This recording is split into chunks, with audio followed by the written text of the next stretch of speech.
Last Friday night, the Albertville Aggies had the night off, a well-deserved night off after a big win over Grissom a couple of weeks ago, snapping that long Aggie losing streak. Can the Aggies begin a new streak this week, possibly a winning streak? We'll find out in about 30 minutes as the Aggies take on Huntsville next here on Power 107.5. Albertville Aggie football is on the air. Once again, Power 107.5 is your home for Albertville Aggie football. Each week's Albertville games are brought to you by Wilson's Barbecue, Sound Boswell Honda, Randy Jones Associates, Papa Doobies, One Team Heating and Cooling, Mug, Martinez Pools, Marshall County Gas, Liberty Bank, Howard Bentley Buick GMC, H&H Printing, The Groom Room, The Furniture Shop, Foodland Plus of Albertville, Citizens Bank and Trust, BG's, Alpha Agent Dustin Hornbuckle, Albertville Discount Tire, Albertville Discount Pharmacy, and Robert Adderholt for Congress. Now, with your Albertville pregame show, here are your announcers, Barry Galloway, John Gladden, Chris Jenkins, and Keith Ball. It's been a while since the Aggies have had a winning streak. Well, tonight that can actually happen if the Aggies can beat Huntsville. Hello, everybody. This is Barry Galloway. I'll be joined by my partners John Gladden, Chris Jenkins, and Keith Ball in a few minutes. But first, we'll talk Albertville and Huntsville next here on Power 107.5. This is John Connor. You're listening to Aggie Football, brought to you by Howard Bentley Buick GMC in Albertville, where we save you money. As part of our community focus, Citizens Bank and Trust is especially proud of our school branch program. The Aggie branch at Albertville High School is a real bank office where students and school employees can cash checks and make deposits. The Aggie branch is operated by students who get real-world experience plus classroom education about finance and economics. It's another big way we show we're of the community, not just in it. Citizens Bank and Trust, member FDIC. This is Dustin Hornbuckle, your local Alpha agent. Good call or bad call, officials always have the final say in sports. And at Alpha Insurance, we know it's important for you to have the final say on the insurance plan we build for you. You'll have peace of mind knowing we will work hard to get you the lowest rates and best discounts available. Alpha Insurance, it's always a good call to call the Hornbuckle Agency at 256-744-7233 or stop by our office at 10675 U.S. Highway 431. Bright stadium lights, a pool of cold water to dive into, a warm gymnasium to watch from the bleachers or hustle on the court. Since 1943, the Municipal Utilities Board of Albertville has been behind these moments, lighting the way towards a brighter future for Albertville. As proud supporters of our community and Albertville City Schools, every game you play, every practice you attend, and every moment you cherish is powered by a team you can trust. From clean water and wastewater management to electricity, MUB delivers reliable services at a reasonable cost. You can trust MUB to keep the lights on and the community strong now and for generations to come. The Furniture Shop Lazy Boy Comfort Studio in Albertville and Henniger is offering you low prices on all Lazy Boy furniture. Their showroom is filled with spectacular selection of recliners, sofas, entire room groups, and much more. Lazy Boy is designed to fill your home with quality crafted furniture with exclusive features for feel-good comfort that's built to last. Come on in now and save at the Furniture Shop Lazy Boy Comfort Studio on Highway 431 in Albertville and Highway 75 in Henniger. Well, the Aggies come into tonight's game on a one-game winning streak. They can make it two in a row with a win over Huntsville. Huntsville coming off a big upset win over Austin last week, 21-17. The Aggies, of course, are 1-5. Huntsville 4-2. Now, with Huntsville's win, they're back in the midst of the playoff race. In the region, you've got Austin, Sparkman, and Florence, all 3-1. Then you've got Bob Jones, Huntsville, and James Clemens at 2-2. Then the Aggies at 1-3, and Grissom 0-4. So Huntsville desperately needs to win tonight. And then Huntsville also needs to pick up a win against Florence next week to have a good chance to make the playoffs. So it's a really big game for Huntsville as far as playoffs. And the Aggies, they do have a slight chance of making the playoffs if they could win a couple of the next region games. And it's going to be a tough one. Huntsville last year beat the Aggies 42-0. Aggies are 5-12 over Huntsville throughout their history. Now, next week, Aggies are at Bob Jones against Huntsville at home against Florence. Other big region games coming up tonight. You've got Grissom at Florence, Bob Jones playing at Austin, and Sparkman, they're playing at James Clemens. Other big games of interest around the area tonight. Boaz at Brewer. Arab has a night off. Gunnersville at Scottsboro. You've got Douglas playing at Sardis. Whitesburg Christian at 5. And Geraldine at home against Giants, Brindley Mountain. Coming up next, we'll go live to the field. It's Albertville and Huntsville coming up next here on Power 107.5. Hi, I'm Jason Simpson with Randy Jones & Associates, your local trusted choice insurance agency and proud supporter of the Aggies. We don't just work here, we live here. We know Albertville, and for over 40 years, we've been helping our neighbors protect what matters most. From your home and car to your business and future, we've got you covered with smart, affordable insurance tailored just for you. Come see us on Highway 431 in Albertville or give us a call at 256-878-3271 for your free, no-obligation quote. And you know what we say, go Aggies. It's football time in Alabama. The players are hitting the field, the cheerleaders are firing up the crowd, the drum major is striking up the band, and we all stand for the national anthem. This is Congressman Robert Adderholt. While you cheer your favorite team this season, I'll be on President Trump's team shaking things up in Washington. When we stand on conservative principles, it's a win for everyone. I'm Robert Adderholt, and I approve this message. Paid for by Adderholt for Congress.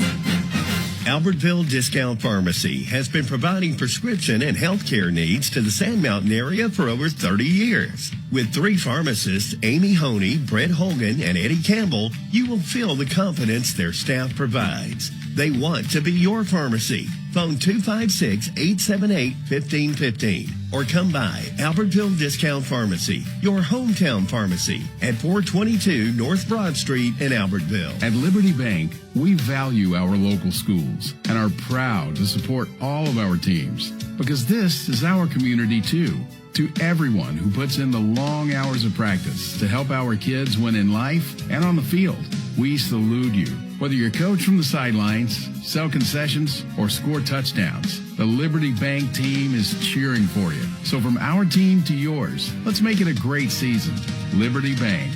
Local bankers serving local customers since 1971. Dreaming of the perfect backyard? Now booking for next year. From stunning 3D designs to one-on-one service, Martinez Pools will bring your vision to life in 2026. Vinyl, fiberglass, or Gunite pools, landscaping, sod, irrigation, and waterfalls, outdoor kitchens, hot tubs, and putting greens. Full turnkey service from start to finish. Schedule your spot now. Our openings for next year are limited. Call 256-452-8464 today to reserve your project and make your home the place where kids come to play and memories are made. Since 1986, BG's Restaurant on Baltimore Avenue has provided fast, friendly service, specializing in fresh chicken tenders, French fries, coleslaw, old-fashioned hamburgers, milkshakes, made-from-scratch breakfast biscuits, ham, sausage, and bacon, and they have pancakes. BG's features daily specials and always 3 small hamburgers for one low price. Come in or call ahead, 256-878-9294. BG's Restaurant, 1105 Baltimore Avenue in Albertville. A tradition of excellence and state-of-the-art technology. That's what you get at H&H Printing. They're your source for promotional products, digital offset printing, and wide format printing, including banners, signs, posters, blueprints, and more. Voted best print shop in the Reporter Readers Poll. H&H Printing has been serving Marshall County and surrounding areas for 46 years. Located on Highway 431 in Albertville. Call Keith Holbrooks at 256-878-8829. H&H Printing, a proud supporter of the Albertville Aggies. When it comes to your home comfort, you need a team you can trust. At One Team Heating and Cooling, we're here for all your heating and cooling needs. Whether it's repair, installation, or maintenance, we offer the latest in air purification, the new Calgon Air Purifier. This state-of-the-art system works to clean the air in your home by eliminating dust, smoke, odors, and even viruses and bacteria to live and breathe comfortably. Call Don Abbott at One Team today at 256-660-0950. You've been listening to the Albertville Aggie pregame show. Now, let's go to the field for all of tonight's action with your announcers Barry Galloway, John Gladden, Chris Jenkins, and Keith Ball. And we're coming to you live at Albertville Homecoming on this beautiful Friday night. Seems like it's been years since we've been here, Chris. It's only been a few weeks, but we've games. Then we had the week off with the fall break and the bye.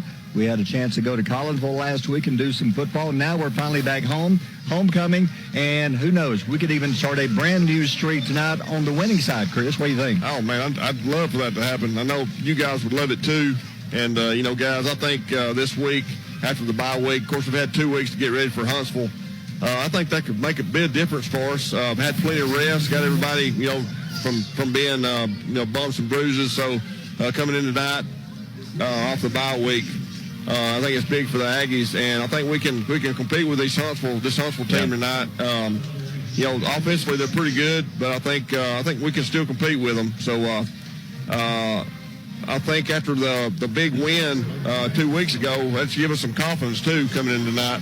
A little bit of confidence. So I think we're all surprised with the Huntsville-Austin game from last week. We're all thinking, okay, Austin will take care of business. Huntsville's going to come in. We'll be on a winning streak. But then Huntsville turns around and beats Austin. Yeah. And that kind of surprised pretty much everybody in the region. Yeah, last week, of course, I was out of pocket, and I didn't even know that Huntsville beat Austin until just the other day, and I looked at the scores. It was unbelievable. I couldn't believe that happened. So we got a good game tonight, and a team that's really good that we need to play a good game tonight to beat them. Well, let's go down to the field. He's ready. The Gilbert and Ball Ford in Albertville sideline report. Mr. Homecoming King, 1994, I think. Keith Ball. Keith, how you doing down there? I'm doing great. I can't claim that at all, though.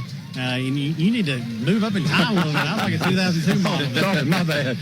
But before we get to ball game stuff, though, I've got to give a shout out to my man Bobby Gonzalez over here. Now his daughter looks beautiful. She's in the homecoming court. But Bobby's got a jacket on that's absolutely epic. He's ready for Dancing with the Stars. You are, exactly. He's going to be doing the tango later tonight. Yeah, he could do the tango, and he could probably take out everybody on the show single-handedly also. Well, let me ask you, Keith, can we just see some Aggie doing some dancing in the end zone tonight? What about the offense? They've been looking pretty good lately. I hope so. And, you want to be explosive offensively, but I think tonight one thing that's going to work in our favor is ball control. We've got to keep the ball out of their hands. John's going to talk about their offense and defense in just a second. I know they're very explosive. I think we're going to have to try to grind it out a little bit, run the ball. CJ's done an excellent job getting better every week, running the option stuff, reading that end. And then you got Colin Parker's running the ball really good. Then you give it over to G-Man, and he runs that dive excellently, and offensively. Plus, we've got some weapons, man. You get Talik Saint back last week was huge. Talik's an awesome athlete. He's going to be big time. I think I'm about to crown the queen over here, guys, but I'll try to keep rolling. And then you got Brant Sweat. Every time you get the ball in his hands, he's super dangerous. Defensively tonight, guys, we've got to try to slow down an explosive offense. John's going to talk about their quarterback. They've got some really good receivers. They can really beat you through the air, but they've got a big old thick back. They can run the ball hard. I think the biggest thing and the best way we can play tonight is to keep the ball out of their hands and try to keep the ball on offense. Yeah, but I think they've just announced the homecoming queen, Tanita Ramos, as she's been crowned at the middle of the field. I think they're playing the alma mater here at Albertville. So we'll hold it here for a second and let that play.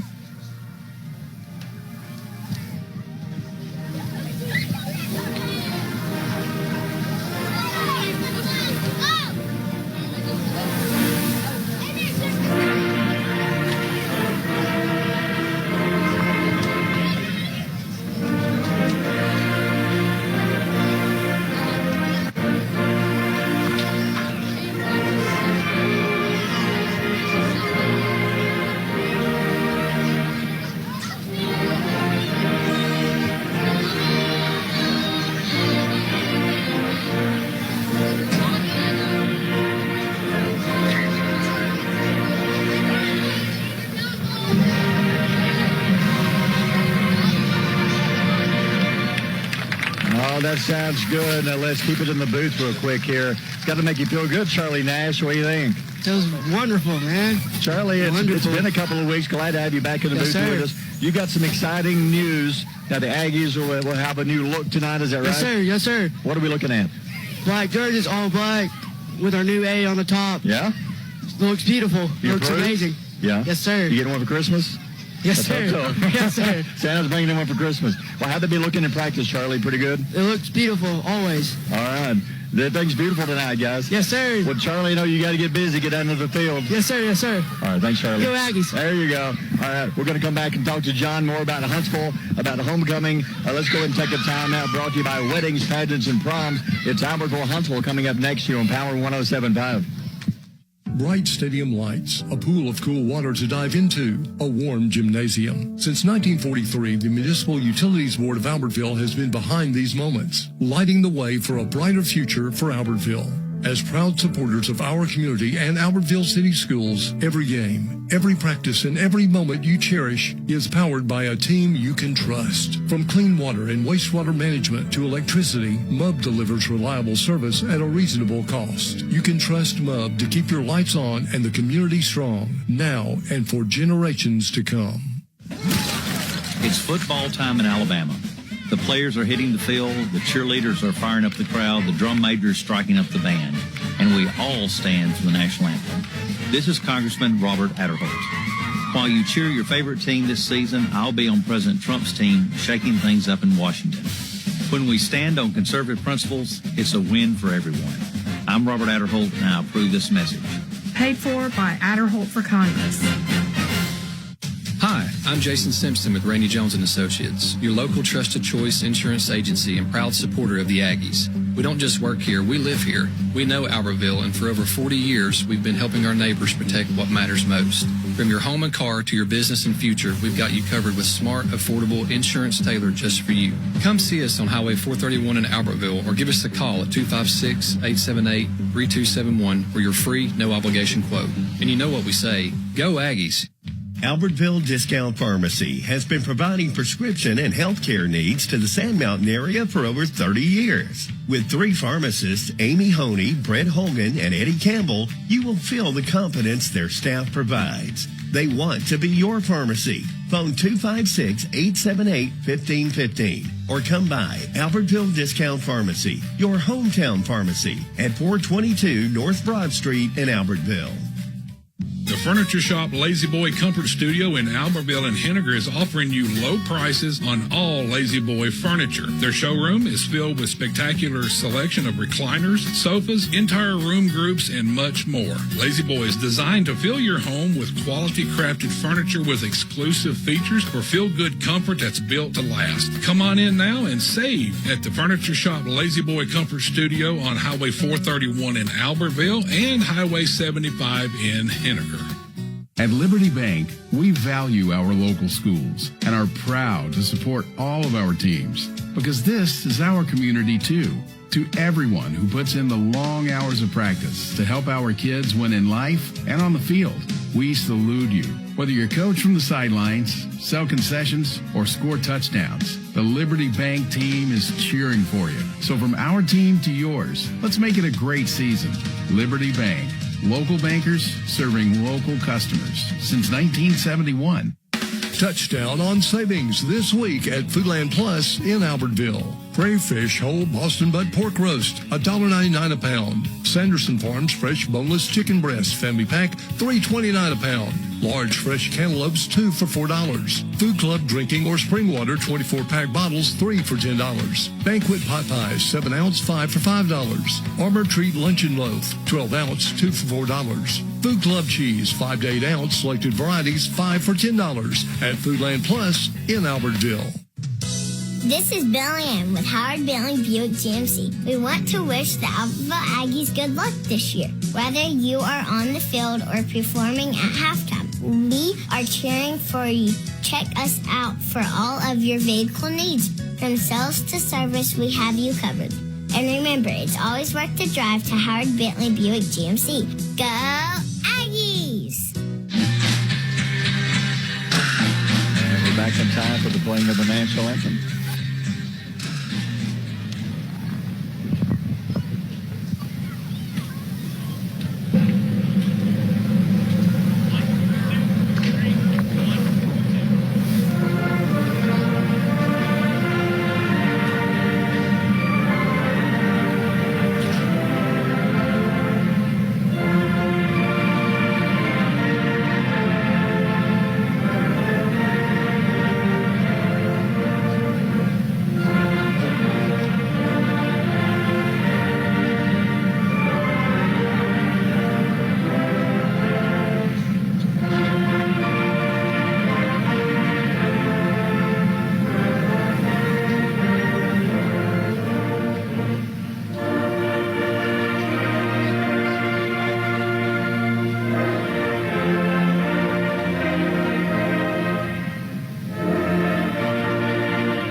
tell you, nobody plays it better than the Albertville Band. Welcome back. We're still about 10 minutes away from the opening kick. Let's talk about the Huntsville Panthers. I don't know who was more shocked at last week's Huntsville-Austin game, us or Austin. What do you think, John? I think it would be more along the lines of Austin, to be honest with you. I knew that Huntsville had a really good football team. I knew that they were going to have to play lights out on the road, but they did what they've been able to do. And all year long, if you think about it, the Huntsville Panthers have not really gotten blown out of any game. There's always been some inopportune penalties or some inopportune plays that have put them behind the 8 ball. But Coach Gay said it was finally the time when everything lined up. And one of the things that he was talking about was his offensive line. We'll talk about the explosive playmakers in a few moments. But Barry, through the first 5 weeks of the season, they have 8 really good offensive linemen.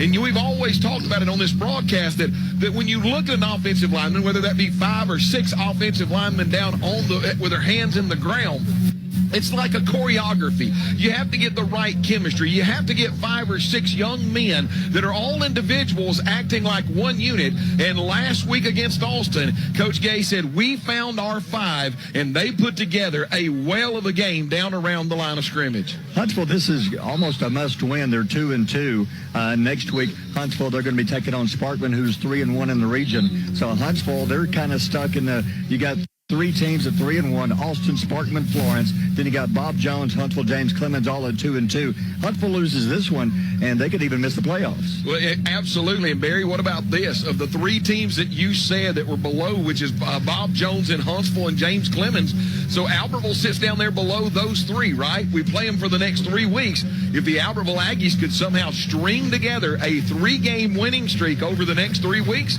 Albertville becomes the number 4 seed, and all of a sudden things begin to look a little bit brighter in Albertville as we make it to the playoffs.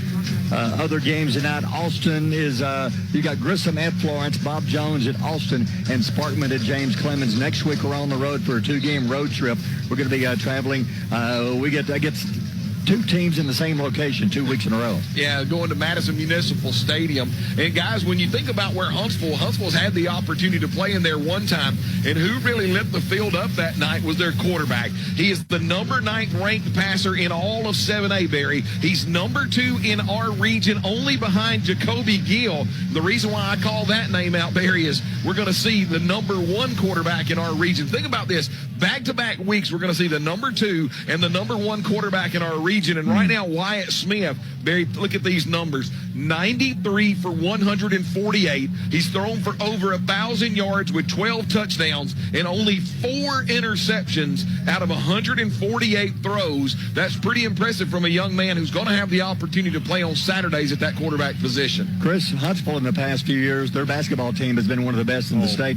I'm looking at these sizes. Does all the basketball players play football? Because quarterback is 6'6". You got a tight end who's, 6'8". You got big guys all over the place. Yeah, the tight end John was talking about earlier. I mean, he can play. He can play like 2 people, 1 person, on the court. He can play 2 positions. Hey, Keith, while you're sitting next to the new Aggie home jerseys, what do you think of that? I love them because it kind of looks like the Army jerseys, John. I know they do different colors, but they have Army across the back where we have Aggies across the back. Really like the look. It's really cool. You got Peyton Jones, also Jakari Kirkland, the captains, Jesse Gonzalez, and big number 70. Who is 70? I don't have a number 70. It's an injured Aggie, but we've had a lot of injuries over the past few weeks. But luckily, the Grissom game, as far as we know, there are no injuries that will affect us tonight. So maybe the Aggies offense will finally and you got Talik Sane out of here and listen to seeing what his mom put on Facebook. Talik's been so excited about his first home game of the season because he played against the last 2 weeks on the road, but finally gets him play in front of the home crowd tonight. Yeah, I know he's going to be fired up for that. Guys, have y'all picked out number 77 on the other side yet?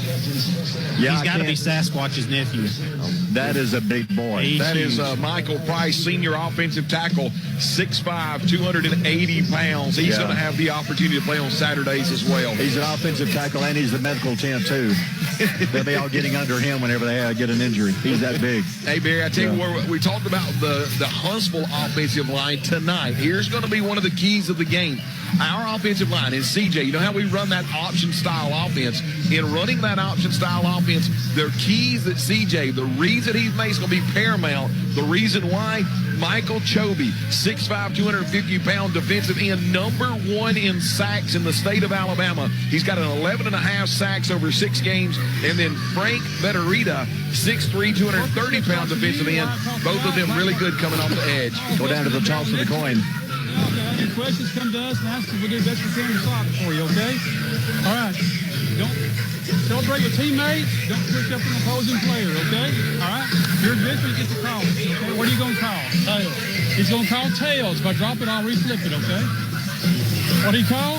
Heads. It is heads. You've won the toss. What you want to defer? You want to defer? So the Aggies have won the toss. Going to defer to the second half. What do you think of that move?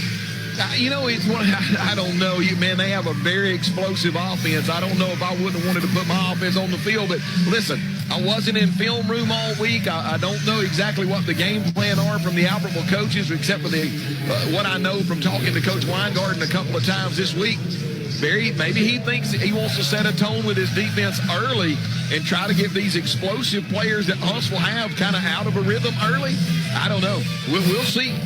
Let's take one more time out. Brought to you by Weddings, Pageants, and Proms. We're about 2 minutes away from the kick. You're listening to Albertville Huntsville football next year on Power 107.5. This is Dustin Hornbuckle, your local Alpha agent. Good call or bad call, officials always have the final say in sports. And at Alpha Insurance, we know it's important for you to have the final say on the insurance plan we build for you. You'll have peace of mind knowing we will work hard to get you the lowest rates and best discounts available. Alpha Insurance, it's always a good call to call the Hornbuckle Agency at 256-744-7233 or stop by our office at 10675 U.S. Highway 431. You've probably heard the term community bank and wondered what that means. Banking regulators describe it in various ways, but at Citizens Bank and Trust, we believe our simple definition says it all. We're of the community, not just in it. From business loans to personal banking, you'll appreciate a friendly experience that's big on expertise and service. Citizens Bank and Trust, the small bank making a big difference. Member FDIC, Equal Housing Lender. Dreaming of the perfect backyard? Now booking for next year. From stunning 3D designs to one-on-one service, Martinez Pools will bring your vision to life in 2026. Vinyl, fiberglass, or Gunite pools, landscaping, sod, irrigation, and waterfalls, outdoor kitchens, hot tubs, and putting greens. Full turnkey service from start to finish. Schedule your spot now. Our openings for next year are limited. Call 256-452-8464 today to reserve your project and make your home the place where kids come to play and memories are made. All right, nothing like some AC/DC to kick off the game on Power 107.5. And we're ready to go. The Aggies will kick. White pants, brand new, kind of a grayish black jersey, black helmets. Huntsville in their solid white with their crimson numerals and crimson helmet. We're ready to go. Big region game. Aggies going for 2 wins in a row. It's been years since we've said that. Here's the kick. Line drive bouncing towards the side. Scoop. He's got it. 30. He'll try the middle. Being chased. Got him. Back at the 30. He's making a 28-yard line.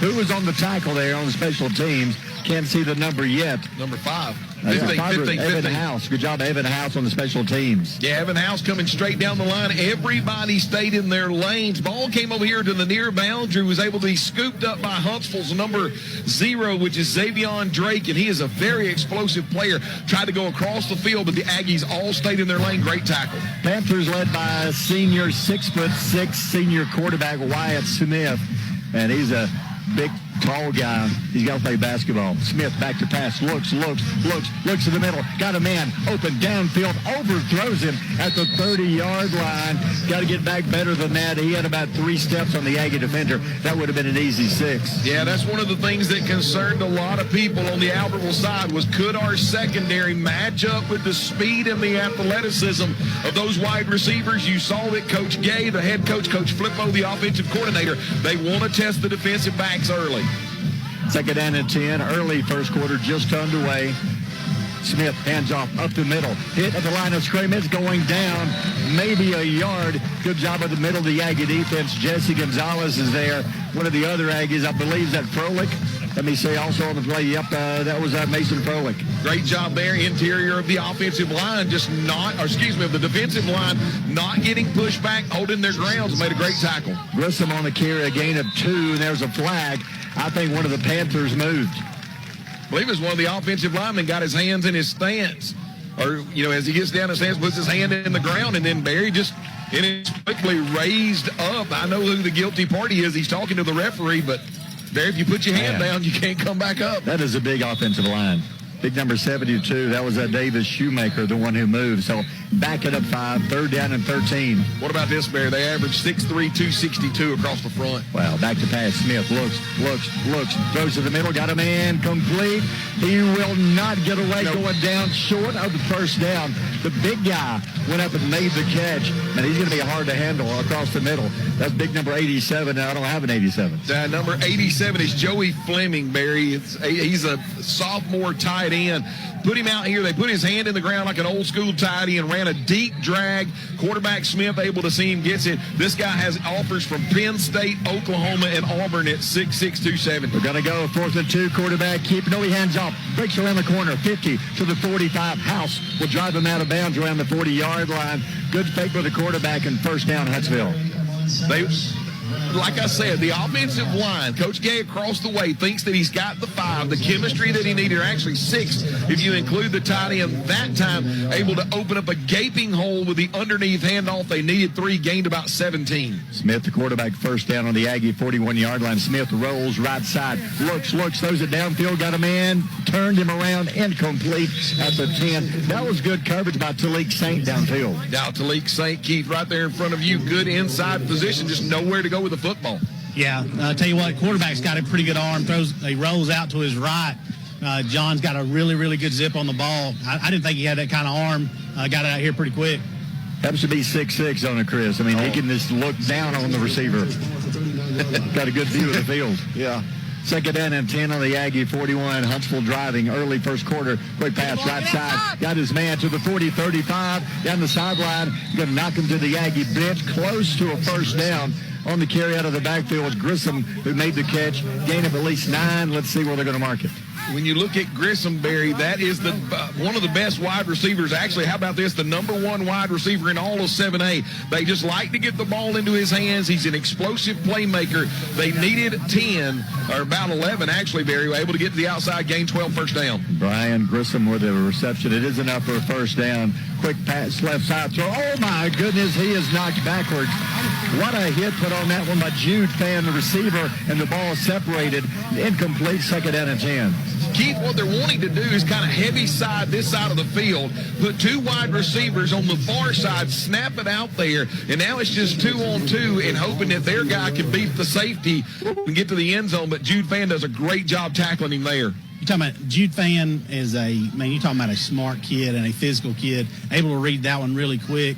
He's a little gimpy right now. Hopefully he's okay, kind of favoring that right arm. 2nd down and 10 from the 31-yard line. Smith, the quarterback, hands off a little delay, hits the 30 to the 25, breaks the tackle, 20 down to the 16. First down, Huntsville on the Aggie 17-yard line. Yeah, just an underneath handoff coming here to the near boundary. Ended up getting a trap block as well. One of the defenders got washed out of there, and when he did, the running back saw that, put his foot in the ground, went north and south. Needed about 10, bearing another 12, 13-yard gain. Number 5, Cinco Dawkins on the carry. 1st and 10 on the 17. Quick pass, left side. Got a block. He gets away from one man. Dancing around. They'll wrap him up around the 14, driving to the 13. When all is said and done, he gains 4. It'll be 2nd and 6.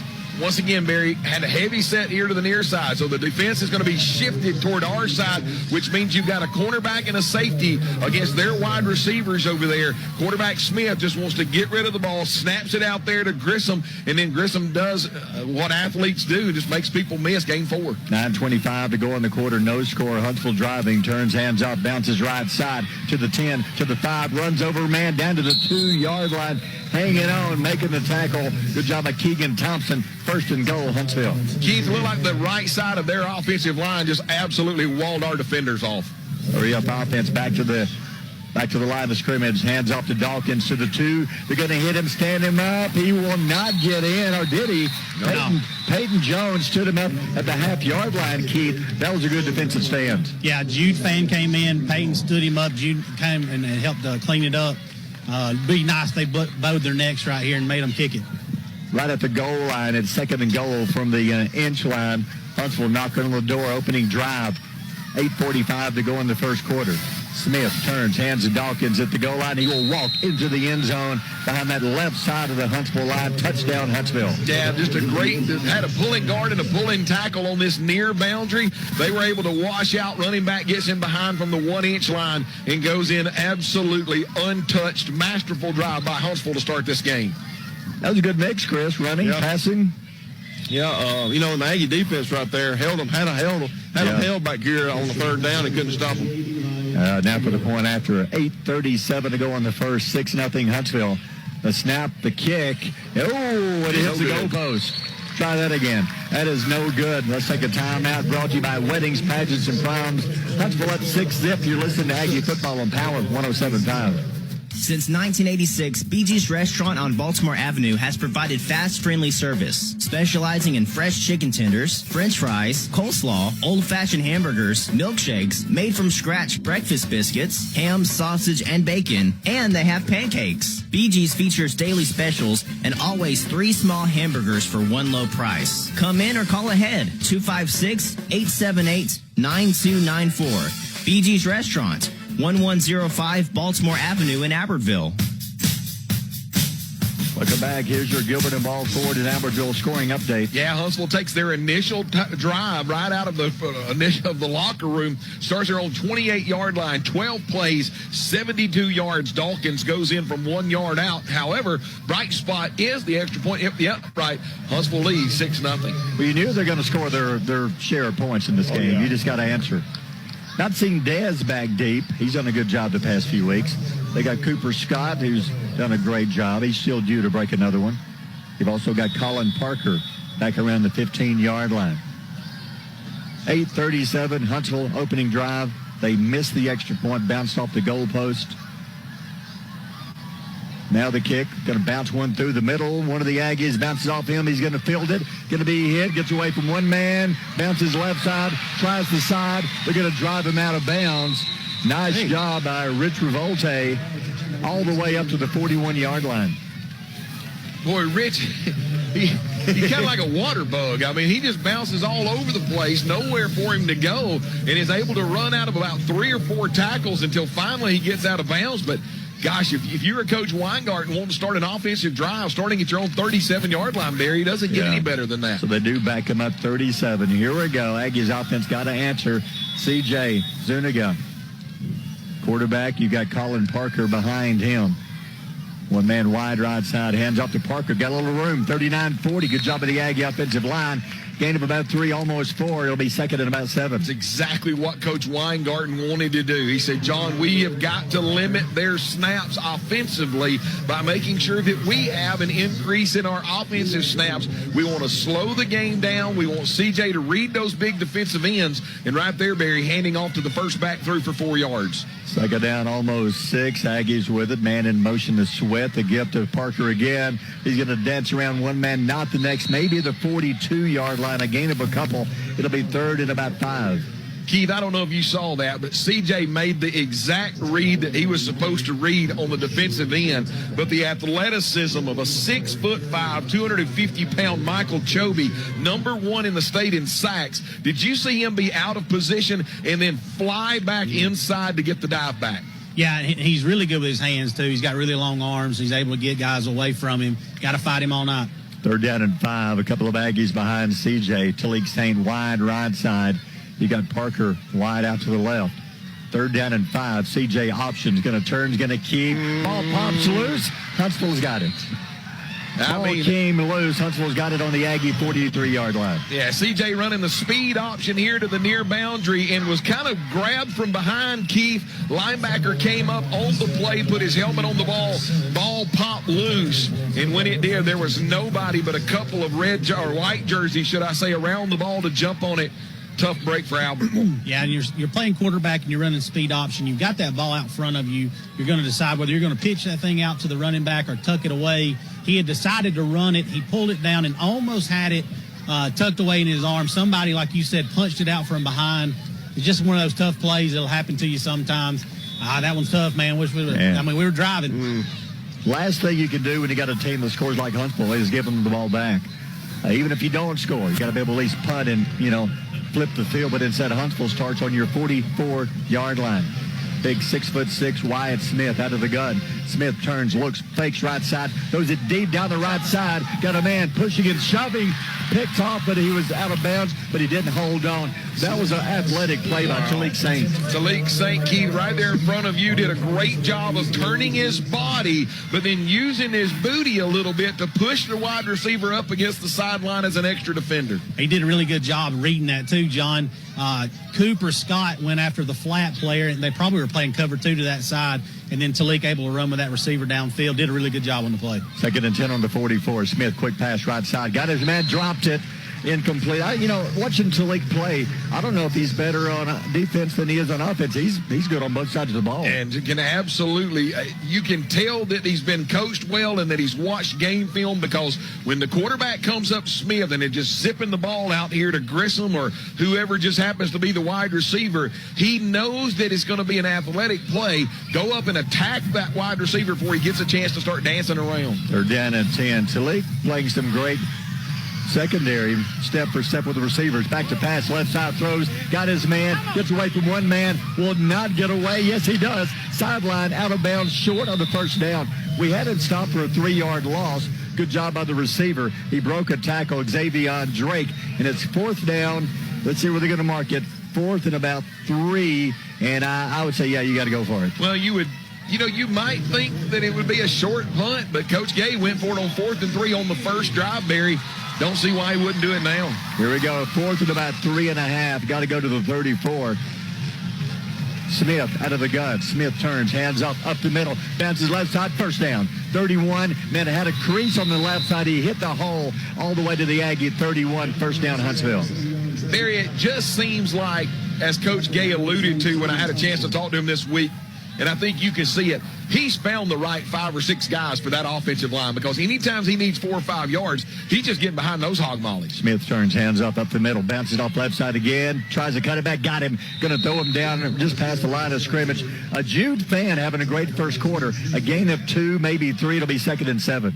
Jude did a great job of standing his ground, playing his read, doing exactly what he was supposed to do. And the running back got behind the offensive lineman, and when he popped out, thought that he had green grass, Jude fan there to make a great tackle. 6:09 to go in the first. Huntsville up 6-zip with the ball. 2nd and 7, hands off to Drake. Drake lowers his head and is popped at the 25. How about Talik Saint, Keith? He just lowered his head and put Drake on the ground. Yeah, Talik's a ball player. He's a really smart kid. He read that very well, but he's also so physical, and we've talked about his athleticism. He really gets after it. Guys, one thing that might really work out later on for us, Hunter Alford is playing a lot tonight for Christian Ramirez. He's going to give Christian Ramirez a lot of rest, and he's going to be able to play offense and maybe not be so winded on both sides. 3rd down and 4. Smith, quick pass, throws, got his man left side, slips down, but he picks up the first down. He tried to cut, goes down. Jude fan brings him down. Another first down for Huntsville. A heavy package here along the near side. Single coverage on the far side. Wide receiver acts like he's going to go long, slams on the brakes. And Barry, when he slams on the brakes, Smith already has the ball in the air, turns around, catches it back shoulder, first down. The snap back to Smith, looks, hands off, they're gonna, ball is loose. Aggies have got it. Aggie football, 29-yard line. Like a mix-up in the backfield between the quarterback and the running back. The ball popped loose and the Aggies recover. Well, and I don't think the offensive line knew what the snap count was, or the center snapped it too quickly, because when he snapped the ball back to Smith, Smith was looking like, what in the world's going on? And I noticed that the guards and the tackles, neither one of them on the offensive line moved. Whole bunch of Aggies in the backfield. They punched the ball loose. That is exactly what we needed to do. Well, had to have that, Chris. Oh, absolutely. After turning it over with their fumble, they turn it right back over to us. Good job by the Aggies. And I believe that was that Keegan Thompson, Draven Hendricks that came up with it. Aggies, 29-yard line after getting it back. First down and 10. G-man in the backfield. CJ drops left side, throws. He has Sweat. Sweat stops, tries the sideline to get a drive him out of bounds. No gain at all. He had a blocker downfield, but there were 3 defensive backs waiting on him. No gain. Great speed coming up from the secondary of Huntsville as they try to do a little bit about what Huntsville's doing there, Keith, right in front of you. Get it out here, try to let your playmakers make an athletic move, but the defensive backs rallied well, just nowhere for him to go. Yeah, and trying to get the ball out of CJ's hands quick, let him kind of get in some kind of rhythm, and so he settles down and gets a little more comfortable with the ball game. That's the play Huntsville likes to run. The difference is they had better downfield blocking than we did on that play, so we got nothing. 2nd down and 10 from the 29. CJ from the gun, Parker back in the backfield, hands off to Parker. Nope, CJ's going to keep, hits the middle, nothing there. A gain of a yard. It'll be 3rd down and 9. Just waiting to see if there was going to be a penalty over here on the near side, but CJ, once again, good read. The 3 technique slams down on the fullback, ends up that the quarterback CJ pulls that away from the running back and then tries to go in the hole. And as he was trying to get upfield, the defensive end, number 92, Frank Vergara, 6'3", 230, comes down the line of scrimmage, makes a tackle. Big 3rd down call, 3 men wide right side. You got Watson, Sweat, and Saint. CJ looks that way, rolls right side, looks, has a man open, and he's going to throw it out of bounds. He had Talik open for a moment, didn't get it to him. When you see a man open, you got to get it to him. You can't wait like CJ did, because by the time he wanted to throw it, he was already covered. Well, and not only that, Keith, flood route to the far side at different levels, covered well. CJ smartly throws it out of bounds, but not only did you have good coverage, but you're rolling in to where you've got a 6'5", 250-pound defensive end in your face. CJ probably couldn't even see downfield. No. For a moment, Talik was open, but the time CJ pumped and was about to throw it, the defender had covered him up. CJ's going to punt it away, high snap, pulls it down, good kick, wobbly kick away from everybody, going to take an Aggie bounce at the 40, 35, and here's a return, slips, gets away from one man, goes down at the 45-yard line. Good coverage downfield. I think that was Keegan Thompson again. I believe it was, yes, it'll be Huntsville ball on the 46-yard line. But, Barry, Keegan did a great job of making him have to alter his course, but I think he got tackled by the 43-yard line and fell into the 46-yard line, to be honest with you. Some slipping and sliding going on out there. Haven't had that much rain lately. Huntsville ball on the 46. Homecoming here in Albertville. Huntsville up 6-zip, 4:13 to go in the first. Huntsville gets the ball back after turning it over on the fumble last possession. Both teams with a turnover. Pitch, loose ball again. He's going to get it back. He pitched it to the receiver coming in. Yeah, it's going to be an incomplete pass because he pitched it forward. He dropped the ball. Grissom did. It's incomplete, 2nd and 10. You know what I'm thinking, too? You come on the road. This is your fall break. You might not necessarily want to be here tonight playing because, to be honest with you, no band in the stands, not a lot of fans in the stands, and Huntsville looks like they're just kind of out of sorts right now. Got a big game against Florence next week.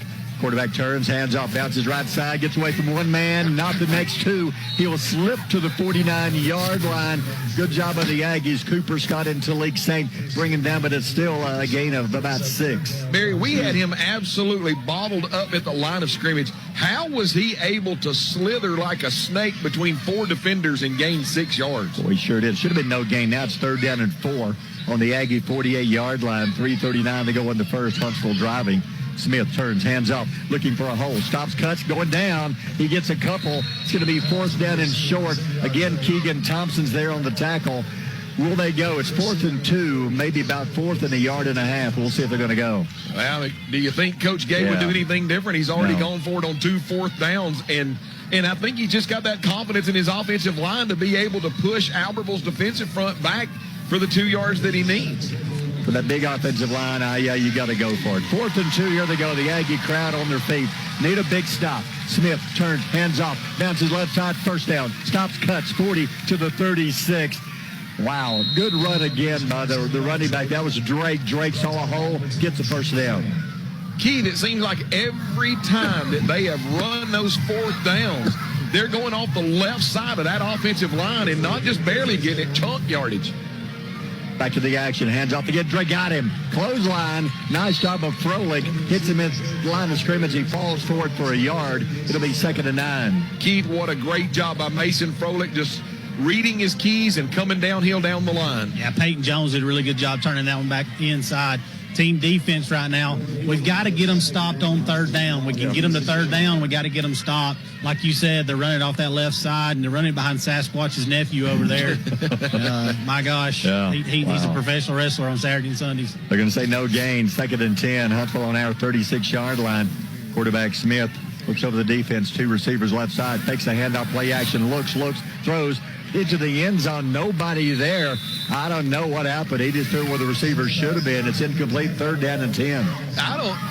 There's a receiver. He had 2 receivers on the far side, Barry, and I think Wyatt Smith thought that he had somebody running a seam route, and neither one of them ran a seam route, and probably lucky that one wasn't picked off because Cooper Scott back there can get him. How many passes is he thrown, Chris? Yeah, guys, we need to keep him throwing because right now he's 5 of 12 for 33 yards. Wow. 5 for 12. That one wasn't even close. 3rd down, 10. Huntsville on the 36. Smith hands off up the middle. Gets away from one man, fighting to the 31. It's still a gain of about 5. We hit him up. Aggie saved the loose ball. Did it come out? Yeah, we got it. Turnover. Aggie football. Who's on the bottom of the pile? Let's watch the replay here. The handoff on a new running back, his first carry, Armand Settlers. Settlers hit the line of scrimmage, and it was stripped at the 31. Couldn't see who pulled it loose. Couldn't see, but the Aggies have it. Barry, looks like number 18. I think 18 is the one who pulled it away. I think you're right. No, 19. 18 pulled it away. 19 recovered it. So is that Techeria back to number 18 this week? So that's 2 Huntsville turnovers. Aggies, I think you got to start passing the ball, Chris. Got to do something here. Got to do something positive here. 1st down and 10 Aggies after the 2nd Huntsville turnover. Takes over from the 31-yard line. CJ out of the gun. Sweat in motion to the left. Back to pass. Looks left. Nobody there. He's going to roll. Got to get rid of it. He does, so there's got to be a flag. But that was a late hit. Nope, they're not going to call it. CJ was shoved to the ground around the head area after he threw it. They're going to say no flag.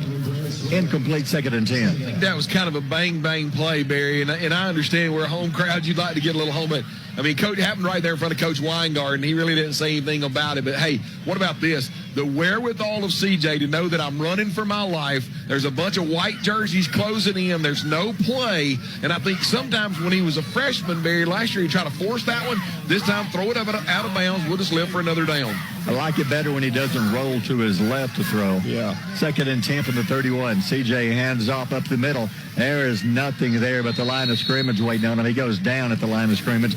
The middle of the Huntsville defense, no gain. They're going to give him a half a yard. 3rd down at about 9.5. Going to be tough sledding if they try to go in there. Keith Griffin Story and Datarian Crawford, both of them 6 foot, 250 and 280. That's just going to be hard sledding coming up the middle on that one. I tell you, I'm talking to Dr. Reeves down here just absolutely went blank. We both think that we need to take the top off this defense a little bit. They're playing really close to the line of scrimmage. I think they're playing one high safety. I think Talik can beat his guy over here. I do too. 3rd down and 9. We'll call it. CJ rolls left side being chased. Throws back. Little screen. Sweat's got it. He's going nowhere. He tried to cut back to the middle. Huntsville's seen that play a time or two on film. No gain. They'll be 4th and 9. Barry, did you see how the middle linebackers, even though they were rolling this way, they kind of slow played that. And when CJ turned around to throw that backside wide receiver screen, as soon as the wide receiver got it and came upfield, he ran into those 2 middle linebackers that were just sitting there waiting on him. I like the call, but they were ready for that one. And yeah, I like the sideline pass plays we've done over the past few weeks. Jacoby Watson, this little 3 yards and down, cut to the sideline. Low snap to CJ, going to punt it away. Good kick. Wow. One of his best of the year. He drops it back to the 20. He'll chase it down. Here comes the return to the right side. Cut to the middle. Got him back to the 31-yard line. Tay Prater, the first Aggie there. Cooper Scott brings him down. So we flipped the field all the way back to the 31-yard line. Huntsville, 2 turnovers, but we couldn't do anything with either one of them, Chris. Guys, I was watching. They're getting a little scruffy out there. House? Yeah. He said, "You're in my house now," so to speak. That's right. Because he was shaking a finger in the face of the Huntsville player who was talking some trash. Yeah. The longer that Albertville, I know it's cliche, but the longer that Albertville can have this game be ugly and get to the 4th quarter, a lot better chances for us. Huntsville takes over 31-yard line, maybe the last play of the quarter, 14 seconds. Smith turns, hands off, bounces left side to the corner. Prey Prater will drive him out of bounds. They will stop the clock with 9 seconds. Short gain of a yard.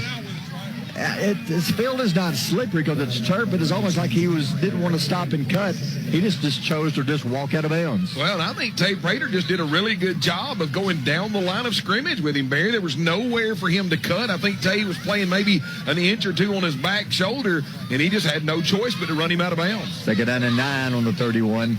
Smith turns, hands up, flags are down. Wow, there's a Marshall County Sheriff penalty flag on the field. This is the longest we've gone without we're going to have, 2 penalties so far? Yeah, we're slacking now, right? Yeah, we are. I think it was the inside slot receiver trying to play a little bit of Canadian rule football, Barry. He wanted to get a jump a little bit early there, or arena ball. We can't say that Huntsville's not giving us the break because they are. They're giving us the ball twice. We just got to take advantage of it. So they back it up, second down and 15 for Huntsville. Maybe the last play now with 7 seconds to go in the quarter. Smith drops, throws, left side, got his man. Nope, dropped it. Incomplete. So with 3 seconds, there's another play coming. So this may be the last play of the quarter. Yeah, Gene, you called it. I mean, keep throwing the ball. Keep throwing it because that incompletion with no yards, Barry, makes this a very long third down. How many has he attempted now, Chris? That's a 13, still only 5 completions. All right. Aggie secondary doing a good job. They like the little short passes, and that one just was off the mark. So it's going to be third down and 15. 3 seconds to go in the quarter. Big third down call. If we can stop him here, we'll get the ball back in pretty good shape. Yeah. Smith, third and 15. Turns, fakes, looks. Flags are down again. Wow. There's another Marshall County Sheriff penalty flag on the field. Let's see what happens. It'll be a false start. There you go. Huntsville, third and 20 coming up. Yeah, and this is one of the things that Coach Gay talked to me about on Wednesday night. He said, we have just absolutely made mistakes at the most inopportune penalties at the most inopportune time. And I think, Barry, when you look at it, I mean, they took the initial drive, guys. They went 12 plays, 72 yards. But since then, a fumble. And right now, it's third down and a country mile. This is the play of the game so far. You stop them on third and 20, you get the ball back in good shape. You can't give up a third and 20 play. Smith drops back, looks, throws it down the middle. He's got a man wide open. He dropped it at the 33. Oh, the official. Goodness, the official was taken out by one of the Aggies. In that collision, one of the Aggies is slow getting up. I think he's all right. Let's hope he's okay. Incomplete. Time is run out for the quarter. Let's take a timeout. First quarter over. Timeout brought to you by Weddings, Pageants, and Proms. After one, Huntsville leads 6-0. You're listening to Aggie Football on Power 107.5. A tradition of excellence and state-of-the-art technology. That's what you get at H&H Printing. They're your source for promotional products, digital offset printing, and wide format printing, including banners, signs, posters, blueprints, and more. Voted best print shop in the Reporter Readers Poll. H&H Printing has been serving Marshall County and surrounding areas for 46 years. Located on Highway 431 in Albertville. Call Keith Holbrooks at 256-878-8829. H&H Printing, a proud supporter of the Albertville Aggies. Hello, my friends. Terry Mason here for Albertville Discount Tire. Highway 75 in Albertville. You know, next to the railroad track. Albertville Discount Tires, where we sell quality tires at a low wholesale price. Minor repairs, front-end alignments, lift kits for your trucks. We got it all at Albertville Discount Tire here in downtown Albertville. Look, here at Albertville Discount Tire, Daniel knows we can't get everyone's business, but he sure does want yours. Albertville Discount Tire. 256-891-6000. Welcome back, second quarter. Aggies should get the ball back in good shape. Huntsville going to punt it away. The kick, short kick. It's going to bounce to the 45. It's going to roll to about the Aggie 43. And this will be one of the best starts of the game for Albertville. It didn't look like a good punt coming out of there, Barry, but when the ball hit at about the 43-yard line of Huntsville, it just got on a roll and continued to roll. Cooper Scott tried to get over there to it, but I think you got to credit a Huntsville defender that kind of got in his way, shaded him from being able to get to the ball. No foul there, and it rolls out of bounds, but the Aggies start shop at their own 43-yard line. Yeah, big drive coming up, down only 6-0. Defense is playing well. Got to get something going. Kirkland, I believe, is checked into the backfield. Let's see if he can break one. He's got that burst of speed we might need here. Going to hand off to Kirkland. Stop, cuts to the middle. Nope, gets away from one man. Burst of speed's not going to help there. When there's 3 Panthers waiting on you, no gain, maybe even a loss, they're going to say no gain at all. Yeah, Barry, right there. I don't know if you noticed it, but the defensive line just said, you know what? We'll stay with you. We'll come right down the line of scrimmage. And then when Jakari Kirkland tried to turn back, there's just nowhere for him to go. A bunch of white jerseys waiting on him. I'm looking for a short pass, Chris. I know something positive. We need to gain some yards on second down. Yeah, you got Talik wide right side. I think he can beat his man. It's second down and 10. 3 backs in the backfield along with CJ. He'll hand off to breaks it to the 45-yard, but not going to call it. Colin Parker hit the line. I'm with you. I thought one of the Huntsville players got his hand around the face mask. Nope, did not. A gain of 3. It's third down and 7. Boy, it looked close, didn't it? It looked like when you look at the replay, it looks like he got a little bit of his face mask, but guys, is it a penalty? Yes. I just don't think that because he was in a mass, just because he was in a mass of humanity, I think he kind of got away with it. He did. Because on the replay, thanks to Aggie Vision, they had a face mask right there. Third down and 7. Big call. You know they're going to send the house after CJ. He's going to have to unload in a hurry. He can't wait 3-4 seconds to unload. He's got to find somebody quick.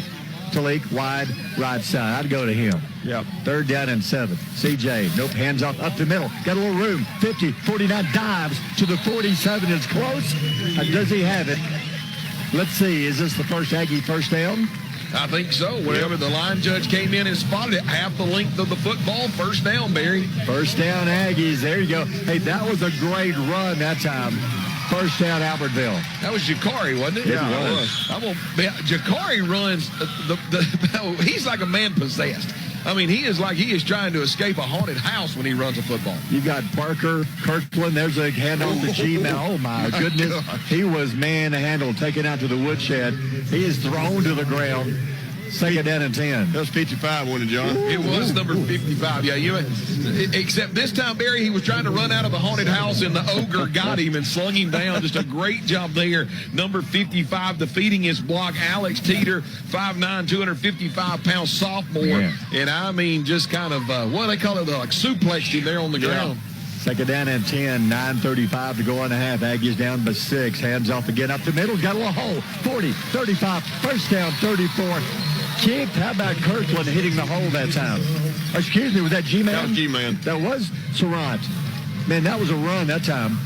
That's one of the best runs he's had this year. Man, you talk about a great job, just a masterful game plan. They put him back in that option, kind of what like Army likes to run. CJ just reading what happens.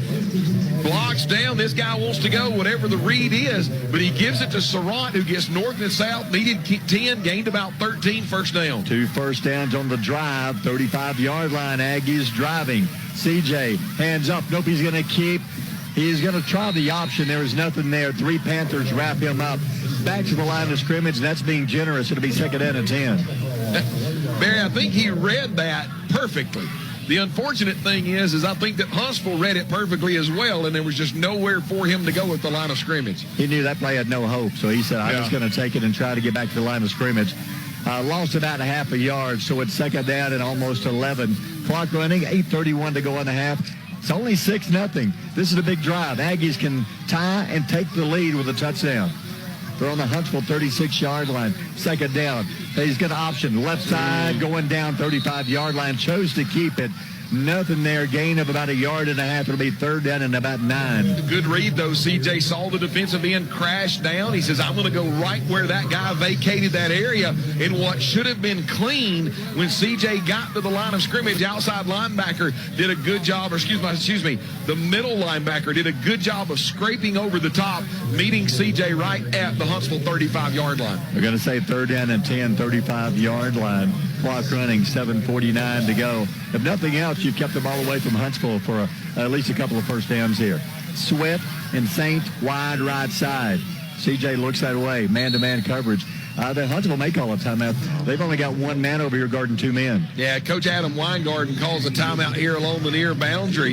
And, guys, I was looking back at my notes because one of the questions that I had for Coach Weingarten was, where do you feel comfortable with your kicker, John? Where do you feel comfortable bringing him out, being able to kick a field goal? And he said that he likes it with it's like any side, anytime inside the 25, 20-yard line. So if the Aggies could get, even if they don't get a first down, if they can get right to the first down sticks, they're going to be really close to where Coach Weingarten and I had that discussion about where he feels comfortable for his kicker to be able to make one. I'm curious on the timeout because we had two receivers over here with one man guarding them. We had a mismatch. We had the 25-second clock was about to run out. Hey, guys, real quick, I've got three of the guys from that 2015 team, Jansen Powell, Landon Knott, and Tyler Collins down here, three really good ones. So, Jansen, what's it like being back in this stadium and you getting honored tonight, and how much just improvements they've made in the stadium, what it looks like? Hold on, Keith. We've got to get back to the game. I told a couple of the guys when I walked in. That's third down and 10. Back to pass. CJ looks, throws right side. Dives. Man. Dropped it at the 27, man. That was almost a great diving catch. Great job. Let me jump back in real quick, guys. All right, so what do you think about the stadium and all the improvements, Jansen? Man, I walked in and told a lot of these guys, like, this place looks crazy. The Jumbotron, the turf, man, everything looks great. We got a big crowd out here tonight for the home team, so hopefully we come out here and get a win tonight. But I really feel like this place has grown a lot, and the place looks great. It really does, and it's really good to have you guys out here, and the honor was much deserved. You guys had a great football team, and we had a lot of fun coaching you guys back in the day. And I tell you what, guys, I wish a couple of these guys still had some eligibility. I think they can still go. I think they can. That was a fun team to watch. I tell you what, that was a good year. Okay, the Aggies call a timeout here. It's 4th and 10. That was almost a spectacular diving catch for a first down. After the Aggies, you got to go for it on the 35-yard line. You got to go. Yeah, I think you're in that area. It was too short to punt, too far for a field goal. And Talik Saint, lined up as a slot receiver, comes down the hash marks, just kind of a skinny post, and CJ put it exactly where he needed to because there was a defender in the vicinity. Yep. And I thought that Talik was going to pull that in by his fingertips. I think he actually had it, Barry, coming back to his body, but when he hit the ground, the ball kind of got jarred loose, but it would have been a spectacular catch. All right, 4th down and 10 coming out of the timeout, 7:33 to go on the half. Aggies are now, they have one timeout left. Two receivers wide right side. Kobe Watson joins them, three of them. CJ turns, hands off right side, nowhere.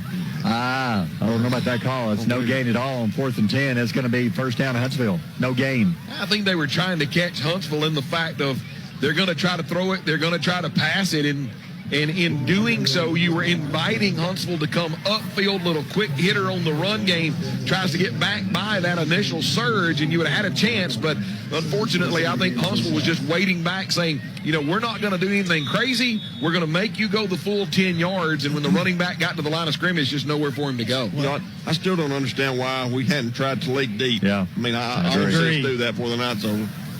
So it's Huntsville football in the 35. After a good drive, at least we got some time off the clock. Huntsville back to action. Hands off up the middle. They're going to spin him around, throw him down. Gain of a yard, give him 2. Good job by the Aggies. Draven Hendricks broke through, hit him, but he still manages to gain a yard and a half. Draven's doing a really good job of reading that offensive line, running down the lane. He met the running back in the hole, tried to spin him down, and got him down after a yard gain.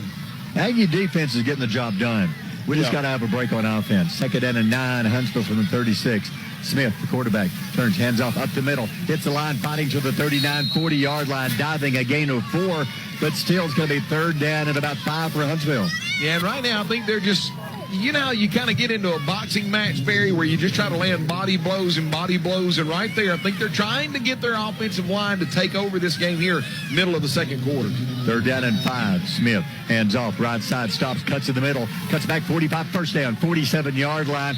Look like that play may not go anywhere, but he cuts back. Good job by Evan House, stays home, brings him down, but it's still a gain of 6, first down. Yeah, Barry, have you noticed that number 5, Cinco Dawkins, is not playing right now? I don't know if he's injured or not, but in checks Davian Drake, number 0, normally a wide receiver in the backfield. For the 46-yard line, the handoff to Drake up the middle, lowers his head, fights to the 48, a gain of 2.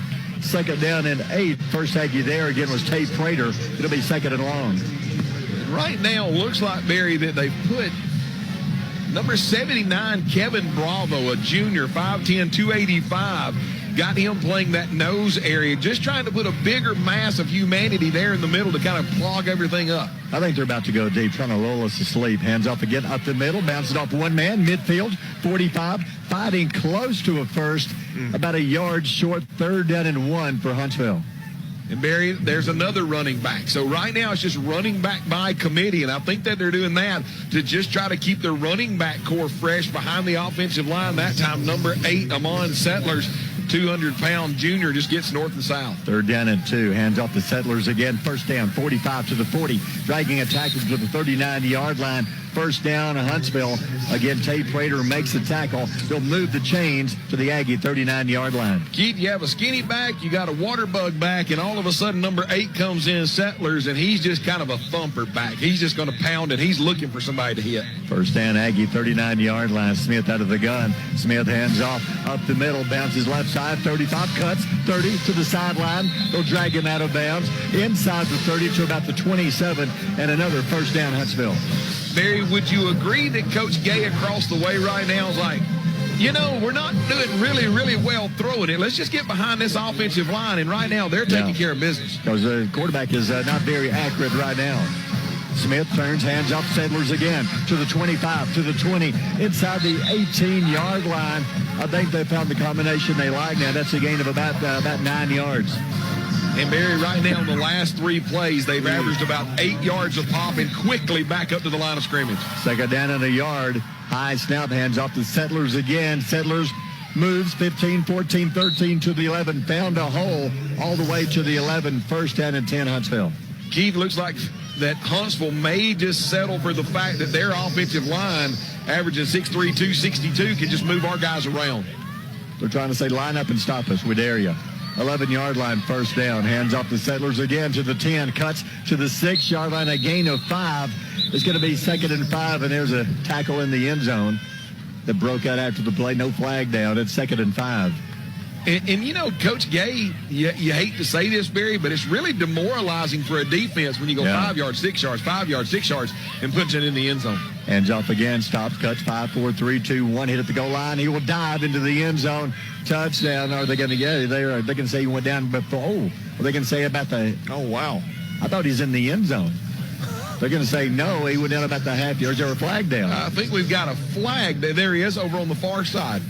I see it now. So I thought he got in the end zone. Never a signal, but it's going to be a penalty, Huntsville. So what would have been on the half-yard line, bring this one back. Looks like that, got too many men on the field. Keith got 12 men on the field, illegal substitution. Yeah, you back them up right here. Man, we needed a break right there. Our guys got their hands on their hips. Every once in a while as an inside linebacker, you've got to be able to put the guard back where he came from. Right now, we're having a hard time doing that. They are so big. They're so physical. I think we're going to have to run blitz a little bit, try to get in the backfield and stop them before they get rolling. 12-yard line, 2nd down. Smith hands off. Tries to bounce it right side to the 10. Aggies, he will get away to the 5, to the 4, to the 3. We can't bring him down. They're dragging tacklers. We had him into the line of scrimmage, but he fought all the way down to the 3-yard line. Jink, have they thrown the ball at all on this drive? No, they have not. Okay, so right now, Barry, we are on the 13th play of this drive that started at Huntsville's own 35-yard line, and all they have done is run the football. They're on the 3-yard line. They can get a 1st down, 3rd down and 2. Smith hands off, hits the middle, fighting. They're going to stand him up. He's being pushed. I think he has the 1st down. They finally blow the whistle. I believe it's enough for the 1st down. It's going to be 1st and goal on the 1-yard line. No, I think there's going to be short. Wow, yeah, it's going to be short. The difference right there, guys, Christian Ramirez comes in, stops up the inside. Really, Christian did a great job and had it stoned. One of their offensive line get behind Christian, starts pulling him around the waist and pulling him backwards. I don't know if that's a hold or what you call that, but it's a pretty good wrestling match going on down there. Now they say it is a 1st down. Okay, so now they signal 1st and goal from the 1-yard line. Clock running, 2:54 to go in the half. Smith hands off. First man through up the middle into the end zone. Got it. Touchdown, Huntsville. That was an impressive drive all on the ground for Huntsville. Wow. I mean, Barry, you get the ball at the 1-yard line. This is your 15th play of the drive. You haven't thrown it one time. Why would you do anything different? Quarterback Smith turns around, handoff straight up the middle. the Albertville Aggie defensive line can't do anything about it, and Huntsville goes into the end zone. They've had 2 one-yard touchdown runs, Dawkins and then Drake with that touchdown. So now they're going to go for 2 since they missed the first point after. Quarterback Smith hands off right side, and he'll walk into the end zone. Wow. Made it look easy. Let's take a timeout brought to you by Weddings, Pageants, and Proms. 2:49 to go in the half. 14-0 Huntsville. You're listening to Aggie Football on Power 107.5. Marshall County Gas District reminds you to call before you dig. Call 811. Know where you can dig. Utility lines and pipes could be buried anywhere on your property. Whether you hire a contractor or do the work yourself, always contact the Marshall County Gas District before you dig. Call to prevent outages, property damage, and even serious injury. Call 811. Dig safe. It's smart, it's free, and it's the law. A safety message from the Marshall County Gas District. Welcome back. Here's your Gilbert and Ball Ford and Albertville scoring update. Yeah, after the Aggies went for it on 4th down and Huntsville was able to stone them, Huntsville starts at their own 35-yard line, 15 plays, 65 yards later, Drake goes in from 1 yard out. They go for the 2-point conversion because of a missed extra point earlier in the game. They're able to get them by Drake as well. 2-point conversion good. And the Aggies are down here at homecoming, 14-0 to Huntsville. That was a good drive. And Aggie football presented here on Power 107.5 by Howard Bentley Buick GMC. That was a very impressive drive. And when they're that much bigger you on the offensive line, there's not a whole lot you can do. Just hope maybe they turn it over. Here's a kick, short kicks, and a bounce around the 20. Here comes a return to the 20. Going to be hit, will not get away. Going down around the 21-yard line. Aggies will start there, first down. Not a good job by Parker just hanging on to the football. He was pounded around the 20-yard line. Well, not only was he pounded, Barry, but Keith, the unfortunate thing for Colin Parker, they had him around his legs, and he wasn't going to go down. And here comes number 20, Gray, for Huntsville, and just waylays him. Yeah, one thing, guys, we can do defensively is change our front, change the alignment. John, some things we used to do back in the day is line up in a 0 and 4s, and then slant the inside gap, hit gaps, have the nose, pick a gap, go probably strong side, have outside linebackers play contain, and try to get in there and get in gaps. 2:43 to go in the half, down 14-0. Aggie ball on the 21 to give to Kirkland. Kirkland hits a hole, 25 to the 30. Man, when he hits the hole, he's already up full speed. That's a gain of about 8 yards, second and short. Barry, I told you with it being the month of October, he runs like I would running out of a haunted house. I mean, with 2 bad knees. Jakari, just as soon as he gets the ball, he is explosive. And what a great job by the offensive line and a great 9-yard gain by Jakari. Second down and short, 1 timeout to go. Hands up again to Kirkland. There he goes, 35, dragging a tackle, first down to the 38-yard line. Huntsville will give you that all night long because you've only got 2:08 to go in the half. Yeah, and not only that, Barry, but 2:08, 2:03, 2:02 now with 1 timeout remaining. First down, they move the chains, 37-yard line. CJ hands up again. Kirkland kind of slips. Stays on his feet, but goes down, goes backwards, a loss of a yard. It's going to be second down. The Aggies may use their final timeout here. Nope, Huntsville will call a timeout. Yeah, I think Huntsville wants to get that ball back with a chance to score. Once again, they got, even though their quarterback hasn't been on tonight, Barry, remember that he's the number 2 quarterback in the region, and he's got the number 1 receiver in 7A, so they can be very explosive if they just hit one. But, Keith, correct me if I'm wrong, looks like we maybe had a player going the wrong direction on that option, and that just kind of threw the read and the play out, and there's nowhere to go, and Huntsville able to gobble them up. Yeah, I don't know who he was trying to read on that play, and surely it wasn't the nose, but it was like the nose was unblocked. Number 99 came through, and he ran to a brick wall right there. But, guys, going back to what you're talking about Kirkland, how explosive he is, I don't think he's broke one this year for like a long gain or a touchdown, but, man, he is so due. He can get to 100% with 1 step. Man, I'd love to see him bust one right here and take it to the house. He's breaking 1 tackle away from taking one to the end zone. He is that close. Second down and 11, 1:49 to go in the half.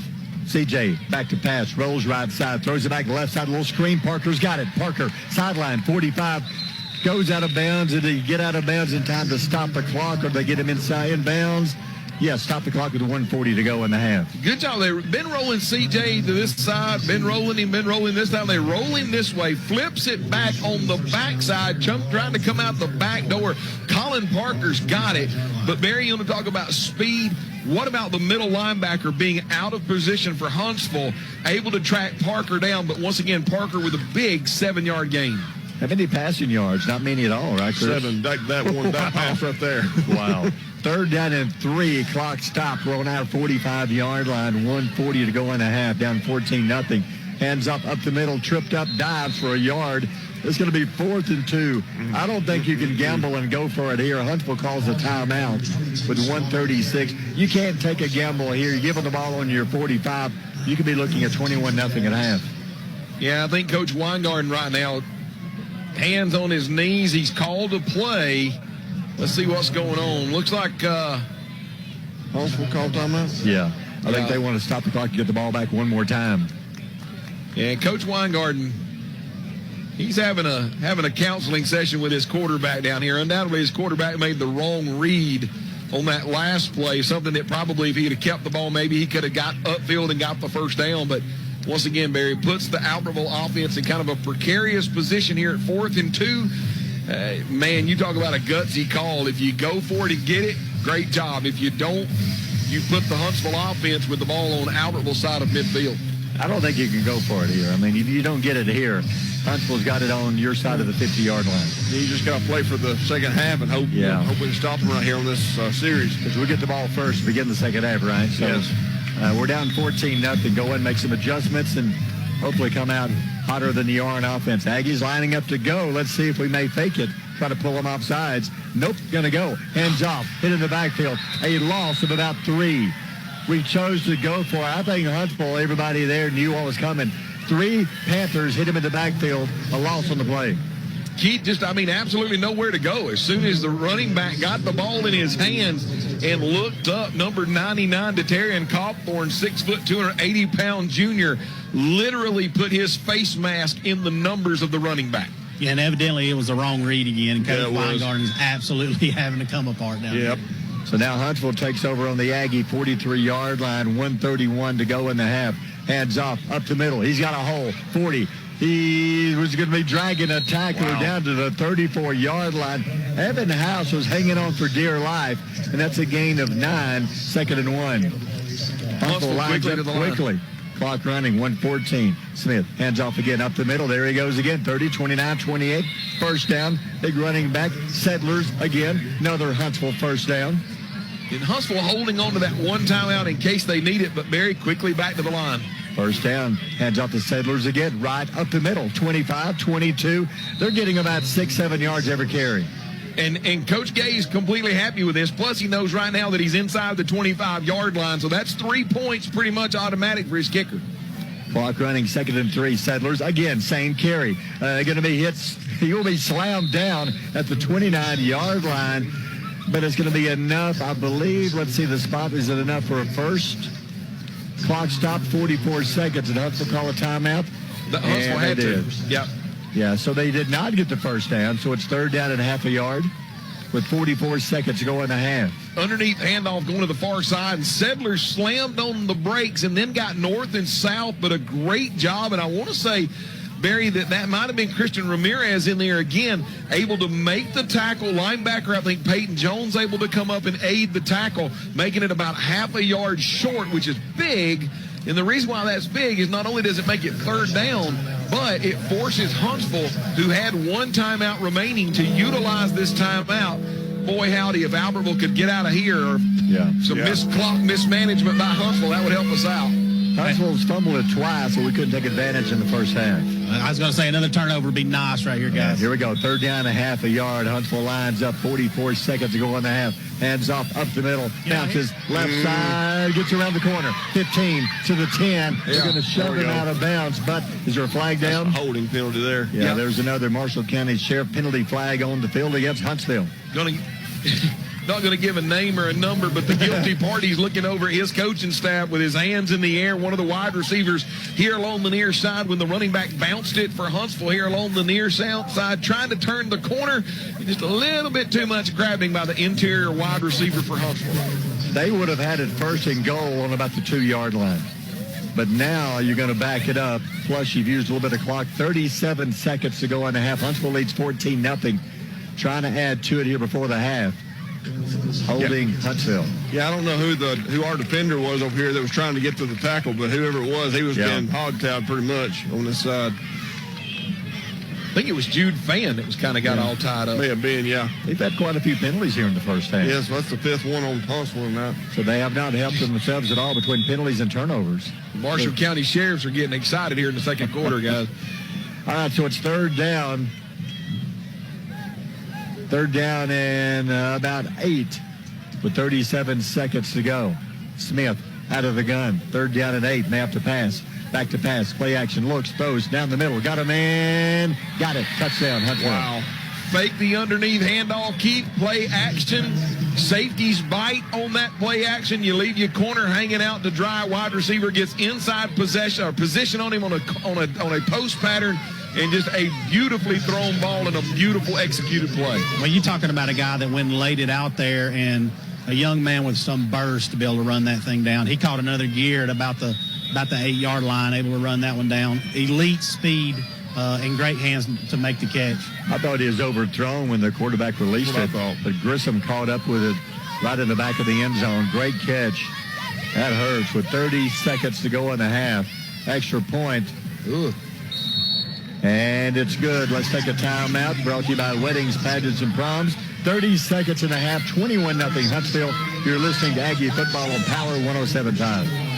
When it comes to your home comfort, you need a team you can trust. At One Team Heating and Cooling, we are here for all your heating and cooling needs. Whether it's repair, installation, or maintenance, we offer the latest in air purification, the new Calgon Air Purifier. This state-of-the-art system works to clean the air in your home by eliminating dust, smoke, odors, and even viruses and bacteria to live and breathe comfortably. Call Don Abbott at One Team today at 256-660-0950.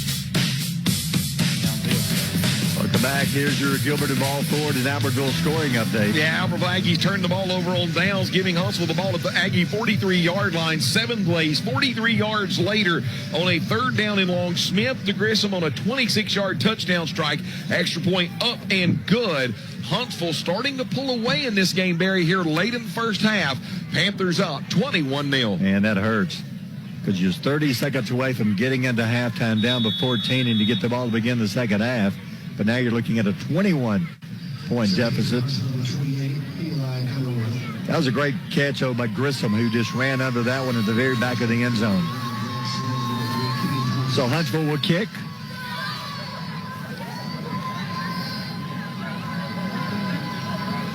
Aggies with one timeout to go here in the first half. Going to bounce one down the middle between everybody coming up and the scoop. Here comes Cooper Scott to make that. Parker going down at the 29-yard line. Huntsville special teams do a good job. Nowhere to go. Keith, you can tell that they're well coached. They just stay in their lanes. And when the running back or the returner starts to get close to him, they just break down and then start to converge where he is. And it hadn't been a single tackler. It's been a multitude of tacklers on that. Yeah, and they do a great job staying in your lanes, like you said. But number 25, Ryan War, senior linebacker, I think he's made the last 2 tackles. They've got some sure tacklers on that side of the ball, guys. CJ comes out. Only 26.4 to go on the half. Talik wide left side. CJ hands off. No, he does hand off up the middle, 31-yard line, maybe a yard, maybe 2. It'll be second 8. Not much offense. We've had a couple of first downs, and that is it. Yeah, it looks like Coach Weingarten's saying, discretion, the better part of valor. Yeah. We need to go to the locker room and talk to it down 21-0. So we'll take a timeout. Halftime coming up. Timeout brought to you by Weddings, Pageants, and Proms. Halftime, Huntsville leads 21-0. You're listening to Albertville Football on Power 107.5. Looking for a taste of the South right here in Albertville? Look no further than Papa Doobie's, conveniently located at 9510 Highway 431. Open Tuesday through Saturday, Papa Doobie's serves up mouth-watering jambalaya, juicy steaks, fresh seafood, and comforting pasta dishes that'll leave your taste buds dancing. And don't forget about Little Doobie's, our charming on-site event center. Planning a holiday party? Book now before spots fill up. Call 256-894-7878. Papa Doobie's, where good food and great times come together. a dealership that puts the community first. Welcome to Sam Boswell Honda of Gadsden, your hometown headquarters for all things Honda. From Gadsden, Oxford, Jacksonville, Attala, Boaz, Albertville, Guntersville, and beyond. We offer Alabama's top selection of new Hondas, plus an extensive lineup of dependable pre-owned vehicles, all at prices you'll love. Thinking about selling your car? We're ready to buy. Find us on East Meagan Boulevard in Gadsden. Explore our inventory anytime at BoswellHondaGadsden.com. Sam Boswell Honda. Vehicles you can depend on, people you can trust. Wilson's Barbecue in Albertville. The little store with big barbecue invites you to come enjoy delicious barbecue before going to the big game. Check out one of their many specials like barbecue salad, barbecue sandwiches, plates, ribs, and chicken. All meat served by Wilson's Barbecue is fresh, never frozen, cooked and pulled daily. Wilson's is open Monday through Saturday, 10 a.m. to 6 p.m. You can call in your order at 256-878-5213. Bright stadium lights, a pool of cool water to dive into, a warm gymnasium. Since 1943, the Municipal Utilities Board of Albertville has been behind these moments, lighting the way for a brighter future for Albertville. As proud supporters of our community and Albertville City Schools, every game, every practice, and every moment you cherish is powered by a team you can trust. From clean water and wastewater management to electricity, MUB delivers reliable service at a reasonable cost. You can trust MUB to keep your lights on and the community strong, now and for generations to come. It's football time in Alabama. The players are hitting the field, the cheerleaders are firing up the crowd, the drum major is striking up the band, and we all stand for the national anthem. This is Congressman Robert Adderholt. While you cheer your favorite team this season, I'll be on President Trump's team shaking things up in Washington. When we stand on conservative principles, it's a win for everyone. I'm Robert Adderholt, and I approve this message. Paid for by Adderholt for Congress.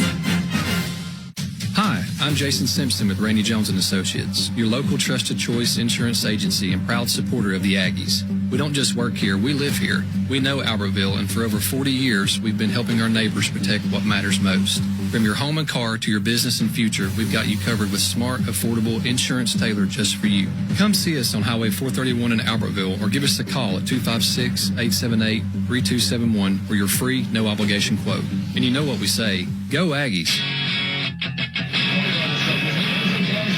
Welcome back to Albertville, and since the Huntsville band did not make the trip, it's a fall break for Huntsville.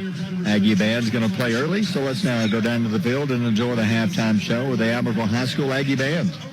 Running by Jelly Roll. The show continues with our percussion feature, Fuego by Pitbull, followed by Ashes by Celine Dion. We will conclude tonight's performance with Phoenix by Fallout Boy.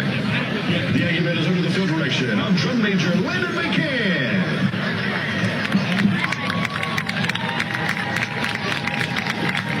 Ladies and gentlemen, we proudly present the award-winning Albertville High School Aggie Band.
And a great job of the Albertville High School Aggie Band, who were there part of the halftime show. Huntsville Band did not make it, so we're going to take a timeout and come back with some stats and more. Let's take a timeout. Brought to you by Weddings, Pageants, and Proms. Halftime score, Huntsville leads Albertville 21-0.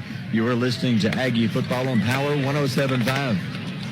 Albertville Discount Pharmacy has been providing prescription and healthcare needs to the Sand Mountain area for over 30 years. With 3 pharmacists, Amy Honey, Brett Hogan, and Eddie Campbell, you will feel the confidence their staff provides. They want to be your pharmacy. Phone 256-878-1515 or come by Albertville Discount Pharmacy, your hometown pharmacy at 422 North Broad Street in Albertville. The Furniture Shop Lazy Boy Comfort Studio in Albertville and Henniger is offering you low prices on all Lazy Boy furniture. Their showroom is filled with spectacular selection of recliners, sofas, entire room groups, and much more. Lazy Boy is designed to fill your home with quality crafted furniture with exclusive features for feel-good comfort that's built to last. Come on in now and save at the Furniture Shop Lazy Boy Comfort Studio on Highway 431 in Albertville and Highway 75 in Henniger. At Liberty Bank, we value our local schools and are proud to support all of our teams because this is our community too. To everyone who puts in the long hours of practice to help our kids win in life and on the field, we salute you. Whether you're coach from the sidelines, sell concessions, or score touchdowns, the Liberty Bank team is cheering for you. So from our team to yours, let's make it a great season. Liberty Bank. Local bankers serving local customers since 1971. Touchdown on savings this week at Foodland Plus in Albertville. Crayfish whole Boston butt pork roast, $1.99 a pound. Sanderson Farms fresh boneless chicken breast family pack, $3.29 a pound. Large fresh cantaloupes, 2 for $4. Food Club drinking or spring water 24-pack bottles, 3 for $10. Banquet pot pies, 7 ounce, 5 for $5. Armor Treat luncheon loaf, 12 ounce, 2 for $4. Food Club cheese, 5 to 8 ounce, selected varieties, 5 for $10 at Foodland Plus in Albertville. This is Billy Ann with Howard Bentley Buick GMC. We want to wish the Albertville Aggies good luck this year. Whether you are on the field or performing at halftime, we are cheering for you. Check us out for all of your vehicle needs. From sales to service, we have you covered. And remember, it's always worth the drive to Howard Bentley Buick GMC. Go Aggies! This is Dustin Hornbuckle, your local Alpha agent. In sports, every point counts. And at Alpha Insurance, we know when it comes to your budget, every dollar counts. That's why we work to get you the lowest rates and the best discounts available. Plus, every Alpha policy comes with personal service from our hometown team.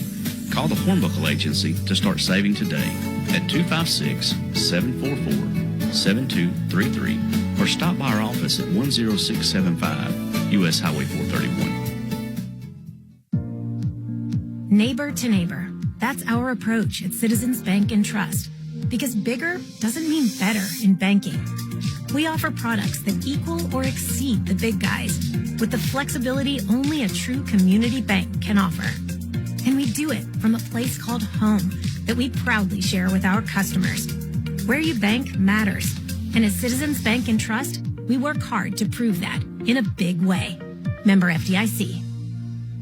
Dreaming of the perfect backyard? Now booking for next year. From stunning 3D designs to one-on-one service, Martinez Pools will bring your vision to life in 2026. Vinyl, fiberglass, or granite pools, landscaping, sod, irrigation, and waterfalls, outdoor kitchens, hot tubs, and putting greens. Full turnkey service from start to finish. Schedule your spot now. Our openings for next year are limited. Call 256-452-8464 today to reserve your project and make your home the place where kids come to play and memories are made. Welcome back to Albertville. Homecoming, 21-0. Huntsville leads. We brought Charlie Nash up from the field. Charlie, what do you think about the first half? Questionable. Questionable? Yes, sir. Yeah. So what do we got to do to win? What do we got to do, Charlie? I feel like CJ need to fix his options. He's not reading it correctly. Yeah. We practice that all practice long. Gotcha. Reading the options, catching in the air, like that option's not doing well for us. And what about defense? I feel like I feel like Huntsville's doing the same thing, like selling it out of playbook. Yeah. Our defenses know what we're doing. They know what they're doing. They got a job. They got to fix what they're mentally are doing. I feel like we got to come back to better half and do mentally stuff on both sides of the ball. All right. I feel like CJ needs to get himself together. Okay, so how are you doing? What are you doing down there? Cameras. How's the camera going? I don't want to talk about it. All right, Charlie. Charlie, get back down there and get busy. Yes, sir. Yes, sir. Go Aggies. All right, there you have it. You don't want to talk about it, John. We got to talk about it here, Keith Ball. Charlie's right. You know, we got a lot of things to fix. We were in the game. It was 6-0. We were driving. We had the ball inside the Huntsville 35-yard line. Huntsville just turned it over. We had a couple of first downs. That was a drive. Huntsville stopped us. We turned it over on downs. That was a drive that changed the game, Keith. If we go in and score there, you got a 7-6 ball game. Yeah, and I'm gonna go out and say I agree with Charlie. What Charlie said right there, yeah. Especially with the option stuff. I don't know what front. I can't tell really what front they're running. Yeah. But evidently CJ's a little confused on who he needs to be reading. Right. Coach is been adamant about that over here on the sideline and kind of animated a couple of times. But evidently what they're telling him, he's getting confused on who to read right there. One thing I think, when we talked about it before halftime, one thing we've got to do is we've got to take the top off their defense a little bit. They're playing one high safety, really playing man-to-man on the outside. I think we can burn them downfield if we can give CJ a little time. John was talking about it before the game. Number 90 and number 92, those two defensive ends, big athletic guys that can get after the quarterback.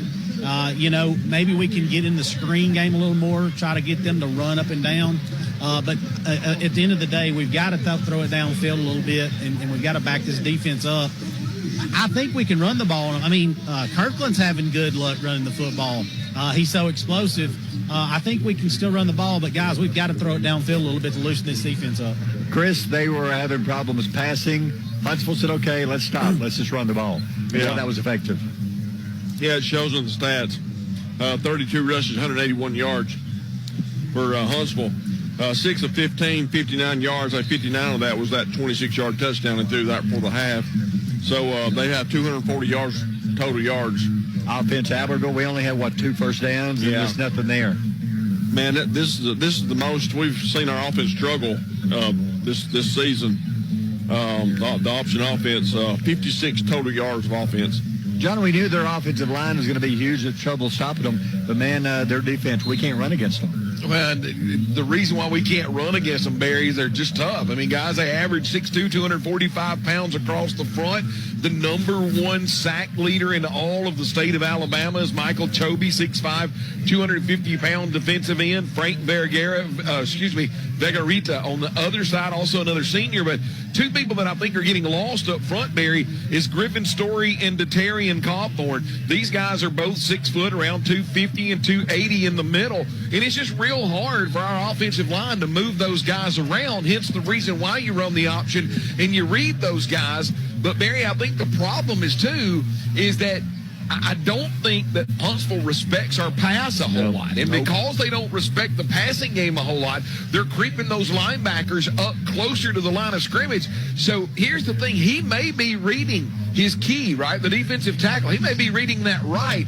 But when he takes the next step, if there's a linebacker that's coming flying through there, CJ's getting killed. Or, he sees the linebacker do something, and then he hands the ball off, and you get hit in the mouth, or the running back does. Now, the bright spot in all of that, to me, tonight, has been Jakari Kirkland. He has no fear going inside. Don't know how many yards he's got, Gene, but if I was looking over at the running back core, I would say the bright spot of the night right now is Jakari Kirkland. Yeah, he has 2 carries, one carry of 8 yards and 1 carry of 6 yards. I mean, he has 13 yards, but then he's got 2 carries for negative yards, so that kind of backs his yardage up, total yardage up.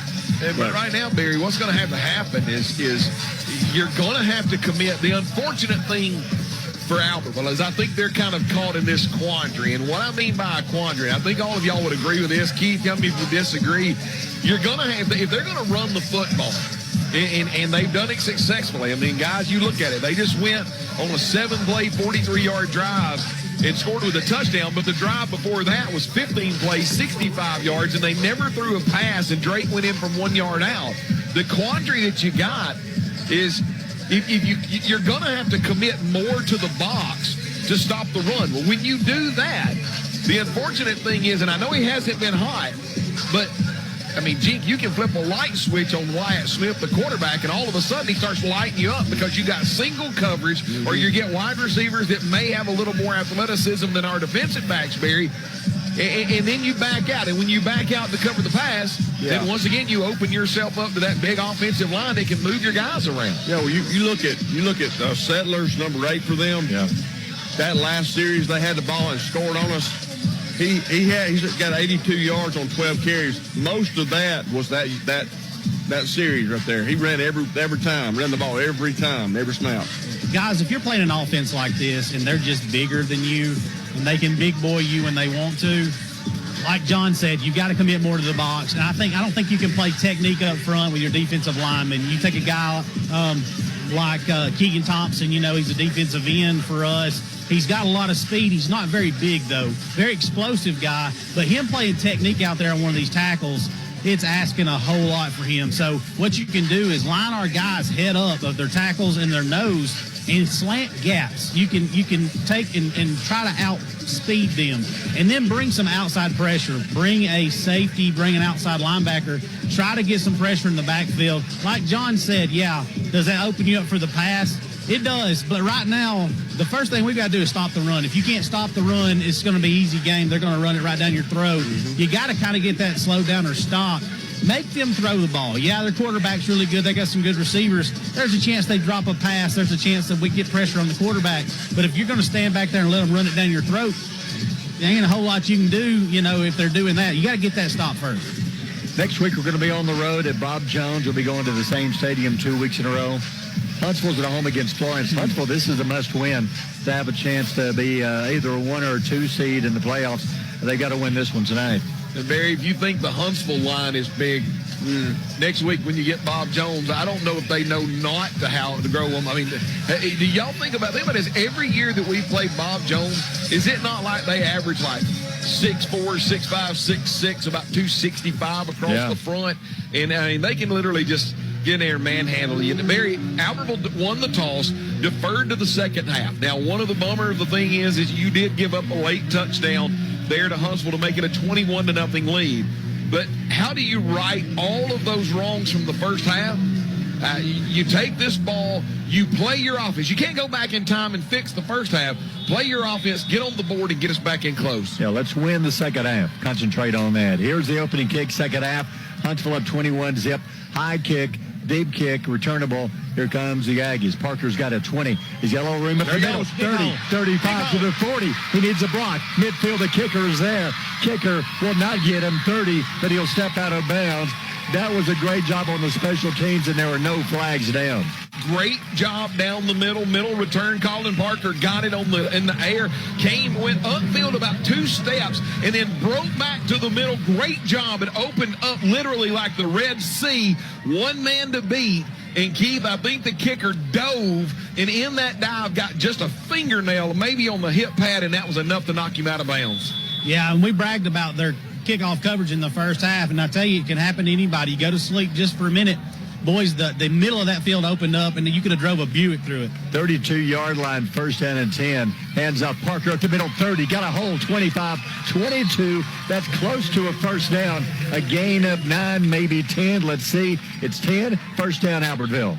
Looks like maybe Albertville not only did that kickoff return give them a little jolt of energy, but having positive field and yardage right now on Huntsville's side. A couple of adjustments at halftime. Albertville comes out with their first offensive play, 10.5 yards. First down, 23-yard line, early second half. CJ hands off again. Parker, 20-19 to the 18. The offensive line doing a good job. Not as much on that play, but still positive yardage to the 19. It's a gain of about 4. I still think this game, Keith, if you're going to run the football, you've got to run it between the tackles.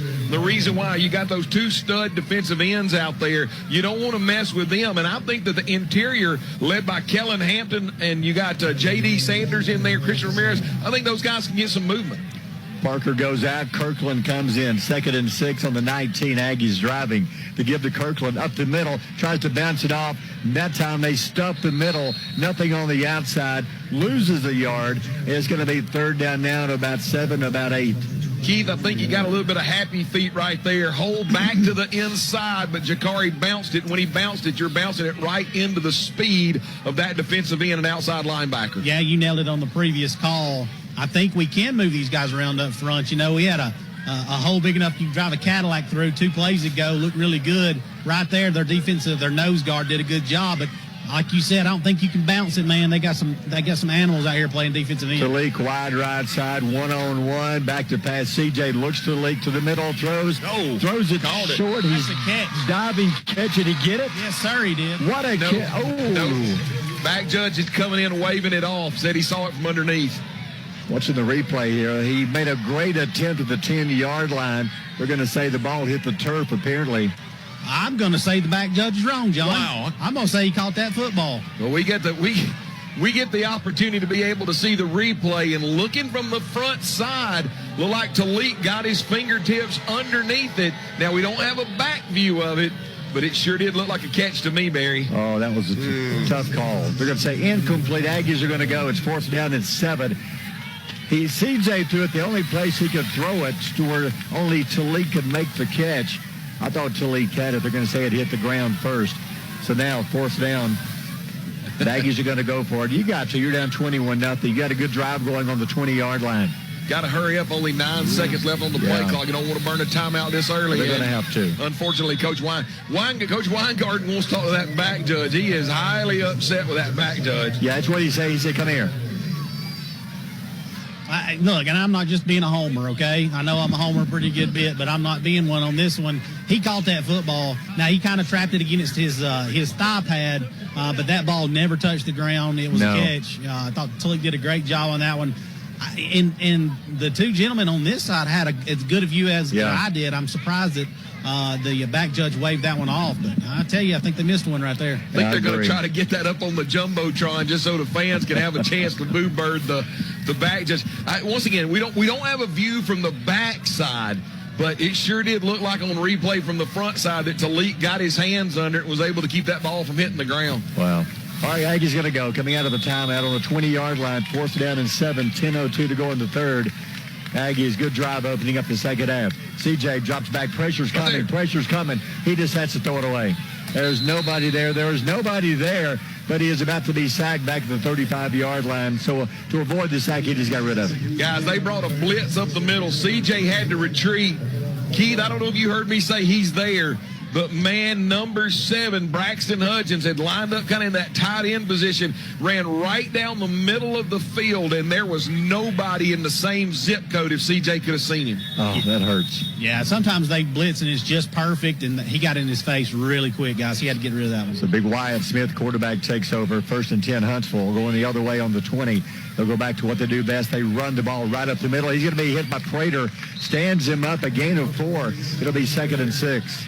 Looks like once again they're going to come out of the halftime locker room and say, hey, you guys really didn't stop us at all running the football in the first half. Let's just come out of the halftime locker room and see if it works. And Barry right there on 1st down, gain of 4 yards. If it ain't broke, don't try to fix it. It's right up the middle, 4 yards. You can win with 4 yards a pop right now. Early 3rd quarter, Huntsville ball, 2nd and 6 on the 24-yard line. Man in motion. He'll pitch it to him. He cuts around the right side, 25, driving him out of bounds. Jude Fan. If you get a chance, I'm trying to see if Draven Hendricks is out there. During the half, Keith, they were walking him under the medical tent with a big bag of ice on his right hand. So I'm not sure if he's going to be out there or not. Yeah, I'll see if I can get some information on him. So it's 3rd down at about 3. I think I see, nope, that's 15. I'm not seeing Draven. So it's 3rd down. Smith hands off up the middle, fighting 31-yard line, 1st down. Give him a gain of 4, 1st down Huntsville.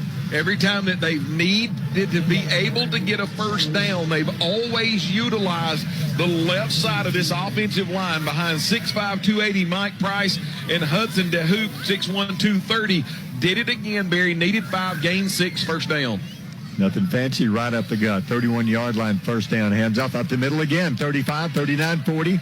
A gain of at least 9, if not 10. It's going to be a 9-yard gain, 2nd and 1. and the coaching staff for Albertville down here, trying to get their players fired up, trying to make some adjustments. But, guys, it's just big boy football in there right now. Back to the action again. Hands off right up the middle. There he goes again. He is going to be hit at the 45-yard line, but he has a first down. They're bringing in Cinco Dawkins, Xavier Drake, and Sedler, swapping them out. All three are really good running backs. Guys, and when you get one that gets tired after running the ball 2 or 3 times, they've got another one in there. But credit, once again, those 5 or 6 big hog mollies up front for Huntsville, just moving our defensive line around. Well, they waste no time. First down. Back to pass. Throws left side. Got his man. Hit at the midfield stripe. Good tackle by Talik Saint. It's going to be a good gain of about 4, though. 2nd down and 6. Keith, don't you think that was just kind of a safe pass? Gonna throw it out here, let my guy catch it, get 4 or 5 yards, but that keeps Albertville from just literally loading the box on them. Yeah, and they may be setting up something deep, John. 2nd down and 6. Turns, hands off, right side, tries to cut around the corner. They got him. Good job of the Aggie defense. Peyton Jones, first Aggie back there. Jude Fan is there, along with Keegan Thompson. Well, great job there by Peyton Jones, able to fight off of his blocker, stayed level down the line of scrimmage, came up, made a great play, ripped down number 5, Dawkins, to the ground. That's a textbook defense and tackle right there by Peyton Jones. Lost on the play at 3rd down and 7. You're not seeing Hendrickson there. I'm not seeing him on the sideline either. Got a big bag of ice on his hand during the halftime show, so we'll see if he's going to be able to come back out. 3rd down 7. Huntsville on their 48-yard line. Big 3rd down call. Got to stop them here. Smith, the gun, fakes, rolls left side, looks, throws it short, got his man to the 45, to the 40, first down to the Aggie 40-yard line, first down. What a play there. Just lined up like they were going to run like they've done the entire series so far. This time Smith fakes the run, comes out here, pivots out on a naked bootleg. He's got a flood route with a wide receiver, deep, medium, and shallow. Throws it to the shallow wide receiver who gets north and south, moves the chains. First down, Aggie 40-yard line, high snap, hands off Sedler up the middle, over the 40, 35. He's dragging tacklers to the 30. He is strong all the way to the 29-yard line, first down again. Keith, what do you do with that? I mean, the line's doing their job. You come up, make a play, and then the running back's that strong, drags you for 6 yards. You just got to get hats to the ball, man. You got to get 11 to the ball. First down there, hurry-up offense. Quick drop, right side. The receiver stopped. The pass went about 2 yards upfield, almost picked off, incomplete. That was Cooper that nearly had a shot. The ball actually got on the wide receiver, number 2, Grissom, really quick. Went off of his fingertips, but Cooper Scott on the back end, diving from his cornerback position, nearly had a chance to pick that one off. 6:38 to go in the 3rd. Huntsville driving up 21-zip. Smith, hands off. Sedler up the middle. He's going to hit a wall. Good job of the Aggie defense. They're going to drive him backwards. Who was the first Aggie there on the tackle? Couldn't see if Big Christian's in there, if he checked out. I don't think it was. I think that was big number 79 for the Aggies. And a good job of Kevin Bravo.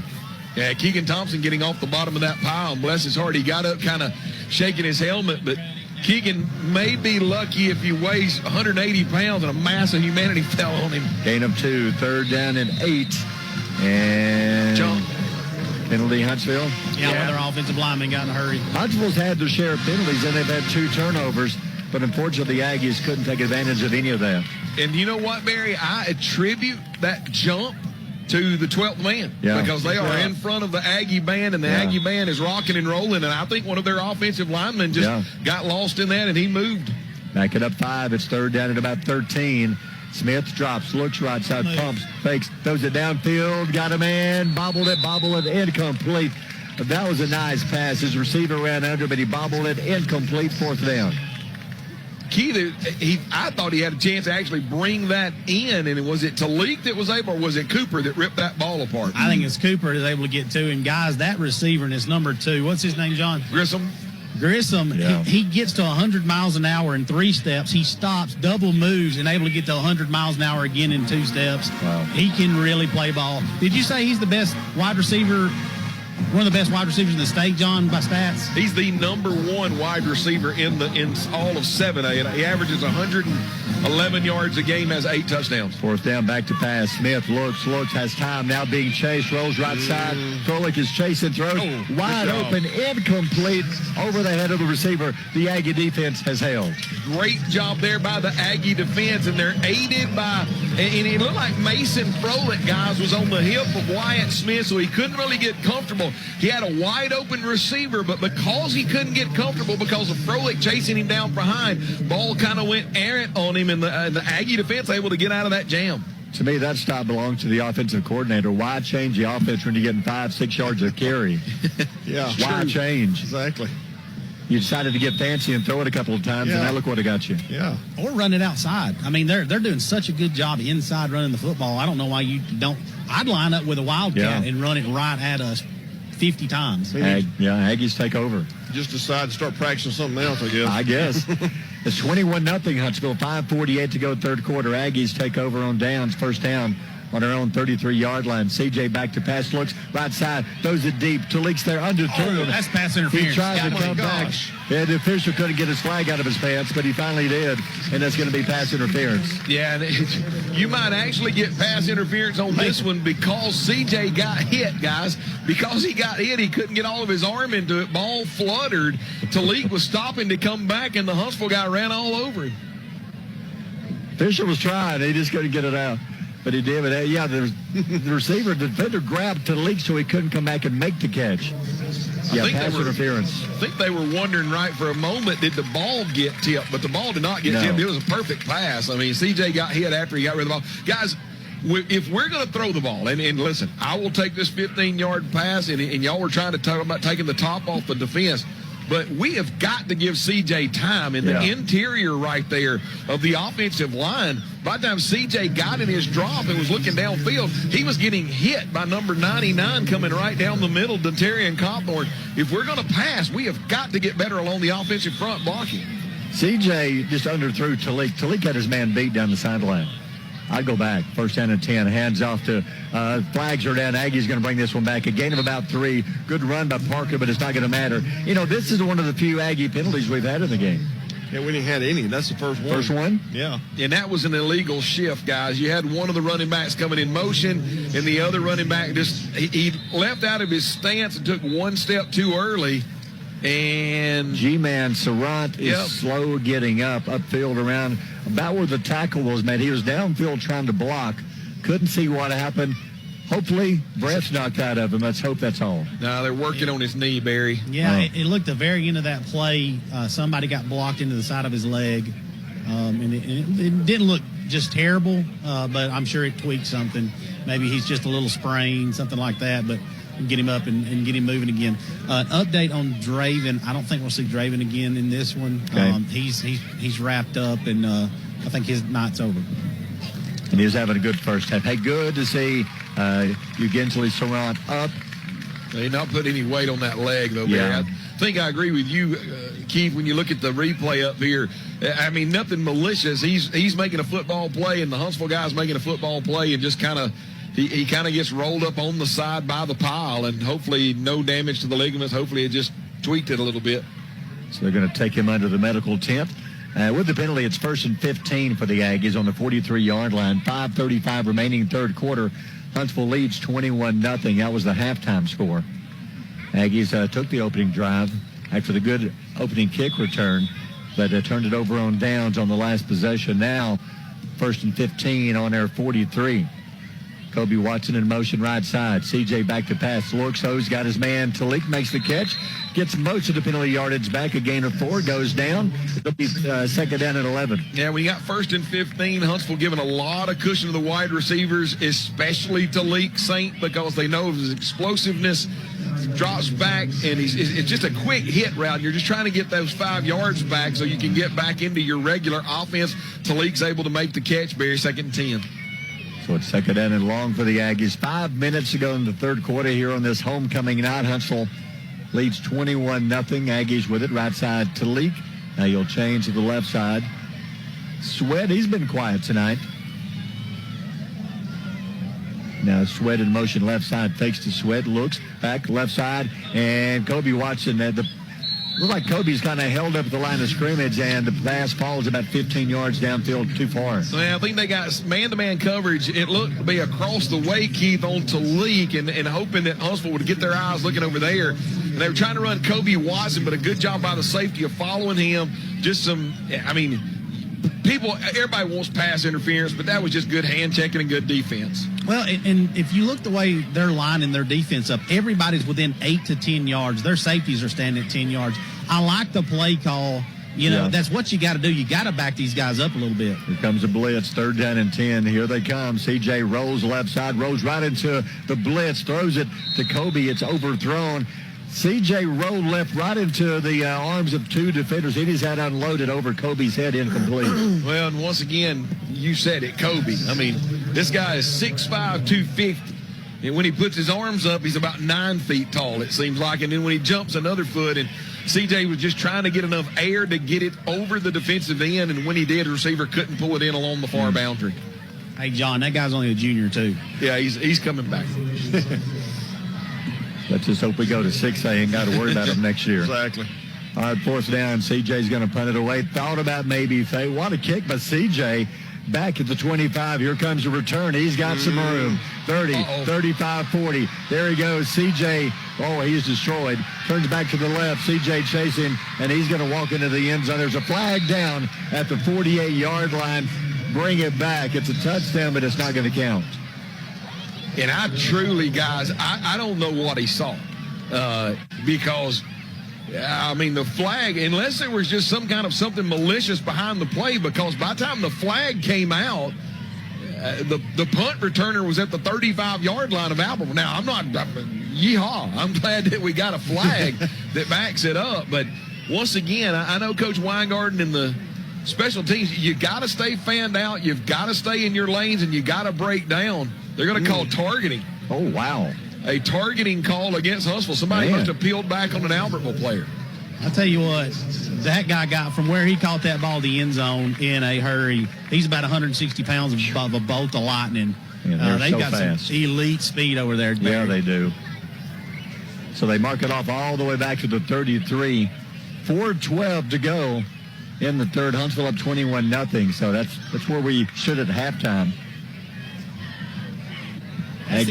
That's the only negative when you get a really good punt and you get it way down there is you can't get your cover guys down there in time for this guy to take off with it. All right, Huntsville ball. Quarterback Wyatt Smith out of the gun. One back behind him. That's Settler. He'll turn. Hands off to Settler. Turns left side. He's going to cut 40, 45 to the 48-yard line. Nice run, about 15 yards. See, that's what they should have done last drive, but you got fancy, all fancy-like, and he ended up turning it over.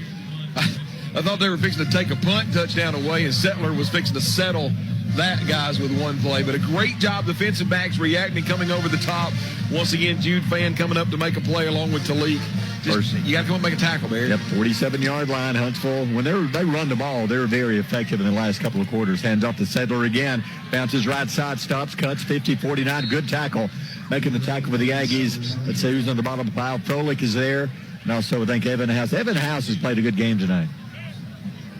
Barry, it's not, and it's not any kind of trickeration football. I mean, when you watch them, I mean, I'm looking at the replay. That's just student body right. Everybody blocked to the right. He's trying to find a gap and gets 4 or 5 yards. Second and 6, a gain of 4. Hands off right up the middle, 45, 44, 43. And there's House again. Well, you don't want to have to call Evan House's name a lot because when he's making tackles, that means they're getting about 10 yards downfield every time. Yeah, because he's coming out of the defensive backcourt. That time a trap play, backside guard, or should I say play side guard, here on the near side, just pulls down the line, traps our guy out of there, and he goes north and south. In a 5, it's 3rd down and 1, under 3 minutes to go in the quarter. Running back slips down. The quarterback's going to keep it, and Smith going down. The running back slipped. Quarterback just had to eat it, and he's going to be dropped for a couple of yards. Wonder what Coach Gay will do right here. He's got a 21-0 lead, 2:45 to go in the third quarter. Yeah, I don't think, let's see, did they even punt? Huntsville punted once. The rest of the time they went for it on 4th down.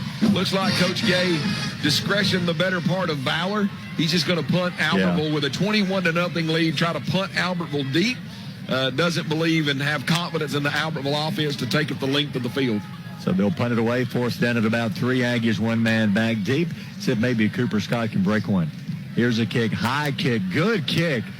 Good coverage kick. It's almost going to hit one of his men on top of the head. It's going to bounce out of bounds at about the 11-yard line. That was a great directional kick, guys. I mean, he put it, not only did he put it over on the far sideline, but Cooper Scott, if he would have been able to catch it, Barry, he had about 5 or 6 white jerseys around him. Cooper backs up, ball hits, goes out of bounds at the 11. I think Coach Gay did exactly what he wanted to do there. So I'm going to pin them in the shadow of their own goalpost, and I'm going to see if they can go 89 yards. You know, guys, good job by the defense right there on that series, getting the stop. You know, the defense overall has played well, but they're up against a bigger offensive line. In the second quarter, Huntsville's big offensive line just took control. Yeah. And just run it down their throat. Good to see there's G-Man is out there. Sarant's out there, so that's a good sign. Good. He is okay. He is out there. So he's in the backfield. Kirkland's in the backfield. You've also got Parker back there. First down and 10 Aggies on the 11-yard line. Going the other way. And Dr. Kirkland tries to bounce. Yeah, he slid down. You know, it's not really, is it like a dew falling? Because a lot of players have slipped on the turf tonight. Yeah, there's a little bit of that, guys. Not a whole lot, but I've always heard, we had a running backs coach at Jacksonville State when I was down there, Coach Wanaboo, and he would say don't cut off your outside foot, or don't cut off your inside foot. And if you get on the side of that inside foot, you're going to slip a lot. But, there's a little dew out here, but it's not terrible. Unfortunate thing, Barry, that fall cost Albertville about 3.5, 4 yards. So it's second down at about 13. CJ almost in the end zone in the shotgun. He'll hand off right up the middle, just getting some yardage back to the 9-yard line. It's going to be third down at about 12. Hey, John, you was talking about it earlier, and you nailed it, man. Trying to run the football off tackle against these two defensive ends is almost impossible. Well, they're just big and they're long and they're athletic. And what I mean by long is they can get their hands on the offensive tackles and just kind of hold them at bay. And when the tackle can't move a defensive end out and he just kind of stalemates it, that's going to force everything back to the middle where there's a mass of humanity and just real hard sledding in there. So it's third down and 12, they call it. Under a minute to go, third quarter, 21-0 Huntsville on top. CJ back to pass. Looks, steps up in the pocket, rolls right side, being chased, throws it, knocked down. Good defensive play. Sweat was there, but that was a good play by the defensive back, knocking away incomplete. Yeah, Ryan Ward was nearly a man of war. He just about, CJ's under pressure, trying to catch Sweat here and on the near side, and Ward, I think, was baiting him into that, Keith. Right in front of you, looked like he was just trying to jump that pass. Yeah, and he almost did. I believe he took it to the house if he would have. You know, CJ did a really good job stepping up in the pocket that time, getting out here, getting away from those defensive ends. You know, if he had a little more time, Talik was downfield with by himself one-on-one. CJ 5 yards deep in the end zone. The snap, the kick, returnable midfield. Here he comes, left side, down the sideline, 35-30. What a collision. Whoa. Froelich, there's a flag coming out. Are they going to say? No, it was a... I guess they're going to get the Huntsville guy for tackling our guy, is what they're going to call it. I didn't see what happened, but Froelich, what a lick he put on the return man. Right down here in front of me, guys, Brant Sweat got tackled by one of the Huntsville guys. Number 9 is that guy that had a ton of speed. He comes down the side. He never seen Mason Froelich, man. He hammered him. You used to have a cat that would do that on your leg. Man, he just jumped and grabbed it as you walked by.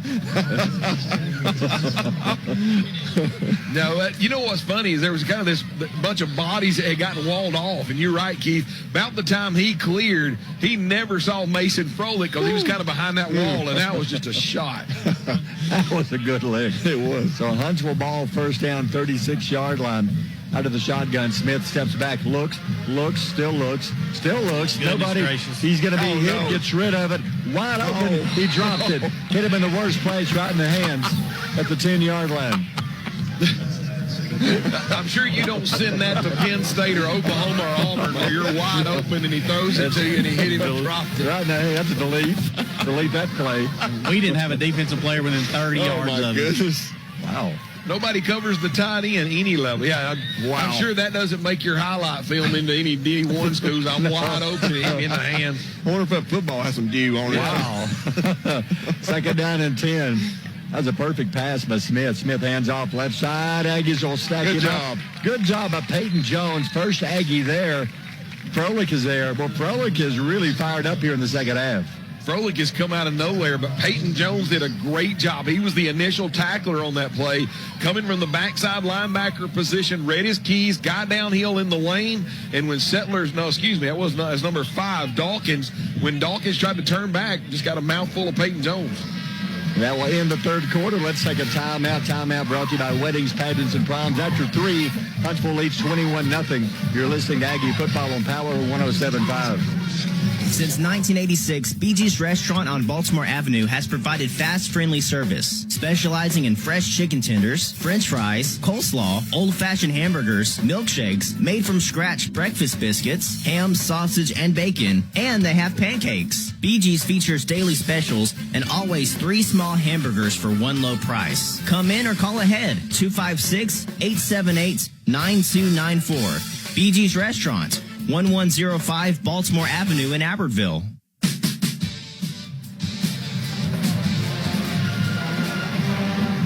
Welcome back. Fourth quarter coming up. Aggie Football brought to you by Power 107.5 and Howard Bentley Buick GMC. That was not a pretty quarter. Huntsville led at half 21-0. Aggies, they had a chance to open up the third quarter. We had a good return on the kick. We couldn't punch it in, so we're still there, 21-0. Yeah, turnover on downs, punt. That's just a boring quarter. Third down and 11. Smith, the quarterback, out of the gun, hands off. He'll try to bounce it off right side. Stops, cuts again. Nice run, 25-20. Foot race, 20-15 to the goal line. Touchdown, Xavier Drake. What a run. That was a nice run. Wow. I mean, you get Xavier Drake comes to the near side, gets a block here at about the hash marks, gets upfield. The linebackers are trying to catch him. So what does he do? He just cuts back across the grain, and then Keith, once he got to about the 25-yard line, put it in another gear, running the entire secondary, or running away from the entire secondary to the flag on the far side. Who was the guy back in the day on ESPN that he would call ball games? He'd go, he's running to the right side, and whoop, he's going to the left side. Yeah. Man, that was Drake. That was a good run. They are deep at running back. Here's the extra point. It is good. Opening play of the quarter. They strike early. Let's take a timeout. Brought to you by Weddings, Pageants, and Proms. Early fourth quarter, 28-0 Huntsville. You're listening to Aggie Football on Power 107.5. A tradition of excellence and state-of-the-art technology. That's what you get at H&H Printing. They're your source for promotional products, digital offset printing, and wide format printing, including banners, signs, posters, blueprints, and more. Voted best print shop in the Reporter Readers Poll. H&H Printing has been serving Marshall County and surrounding areas for 46 years. Located on Highway 431 in Albertville. Call Keith Holbrooks at 256-878-8829. H&H Printing, a proud supporter of the Albertville Aggies. Your Gilbert and Ball Ford and Albertville scoring update. Starting at their own the Albertville 36-yard line. It's crazy when you say this. 2 plays, 36 yards, but Drake took it 37 yards because they lost a yard on first down. Extra point up and good. Huntsville High School pulling away from Albertville here on homecoming Friday night, 28-0. Huntsville 2-2 in the region, but they beat Austin last week. They're playing some good football when it counts down the stretch. Kickoff, it hit one of the up men. I'm glad he was paying attention. Good job by Hudgens, because that was a line drive, bounced off of him, but he falls on it right at midfield. I think the ball was kicked so hard at him it stuck. Wow. I mean, it just kind of stuck in his gut there, Barry. Yeah, he had to wear that one. There was no... And, hey, credit to the young man for jumping on that. It's like dodgeball. You can dodge a wrench, but you can't dodge a ball. Yeah. No. So 48-yard line Aggies will start. We've had decent field position here in the half, but we just couldn't do anything with it.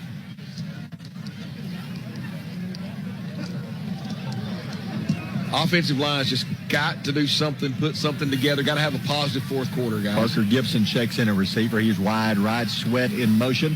Hands up, good run up the middle, 49-48. Colin Parker, man, he had some steam as he crossed midfield to the Huntsville 47, a gain of about 4, almost 5. Yeah, good job there. Good read by CJ. Colin gets north and south. Good job by the blockers. You leave certain people alone. CJ reads that, and you're able to, when you run the offense right in an option and you leave the right people alone and you go block the right people, Barry, you gain yards. Right there, a good 5-yard gain. Good job by the offensive line. Second down and 6. Parker in the backfield, Sweat in motion. Parker again up the middle, 45-44-yard line. Nice run. I see a couple of new faces in for Huntsville, but overall, most of the ones are out there. I see a few new faces out there now. Looks like they got a new defensive tackle. He's come in. They've taken number 90. Yeah. Looks like number 99 is out. Number 55 has come in the game. That's Alex Teeter. He's a sophomore, so maybe getting a few younger ones in the game. New linebacker or two in the game. So it's 3rd down and 2, Albertville. In motion, G-Man. CJ, option, pitch back. Parker's got some room. 40 to the sideline. Down the sideline, 35-yard line. Good job of CJ. That's the best job of running the option he's done tonight. Yeah, speed option here to the near side. Got great blocking from the wide receiver. Made the pitch to Parker, who then got north and south off of that block. Needed 3, but Barry, wait a minute. May have a flag. A sideline warning. Okay. So now they'll move the chains, but that was a good 10, 11-yard gain for Parker that gets the ball into the Huntsville 35-yard line for a first down. Yeah, they changed a few pieces of the defensive line out, or the starting 11. There's a few new faces, so Aggies, you need to make something positive out of this one. 10:33 to go in the game, down 28-0. We're on the Huntsville 35-yard line, first down and 10.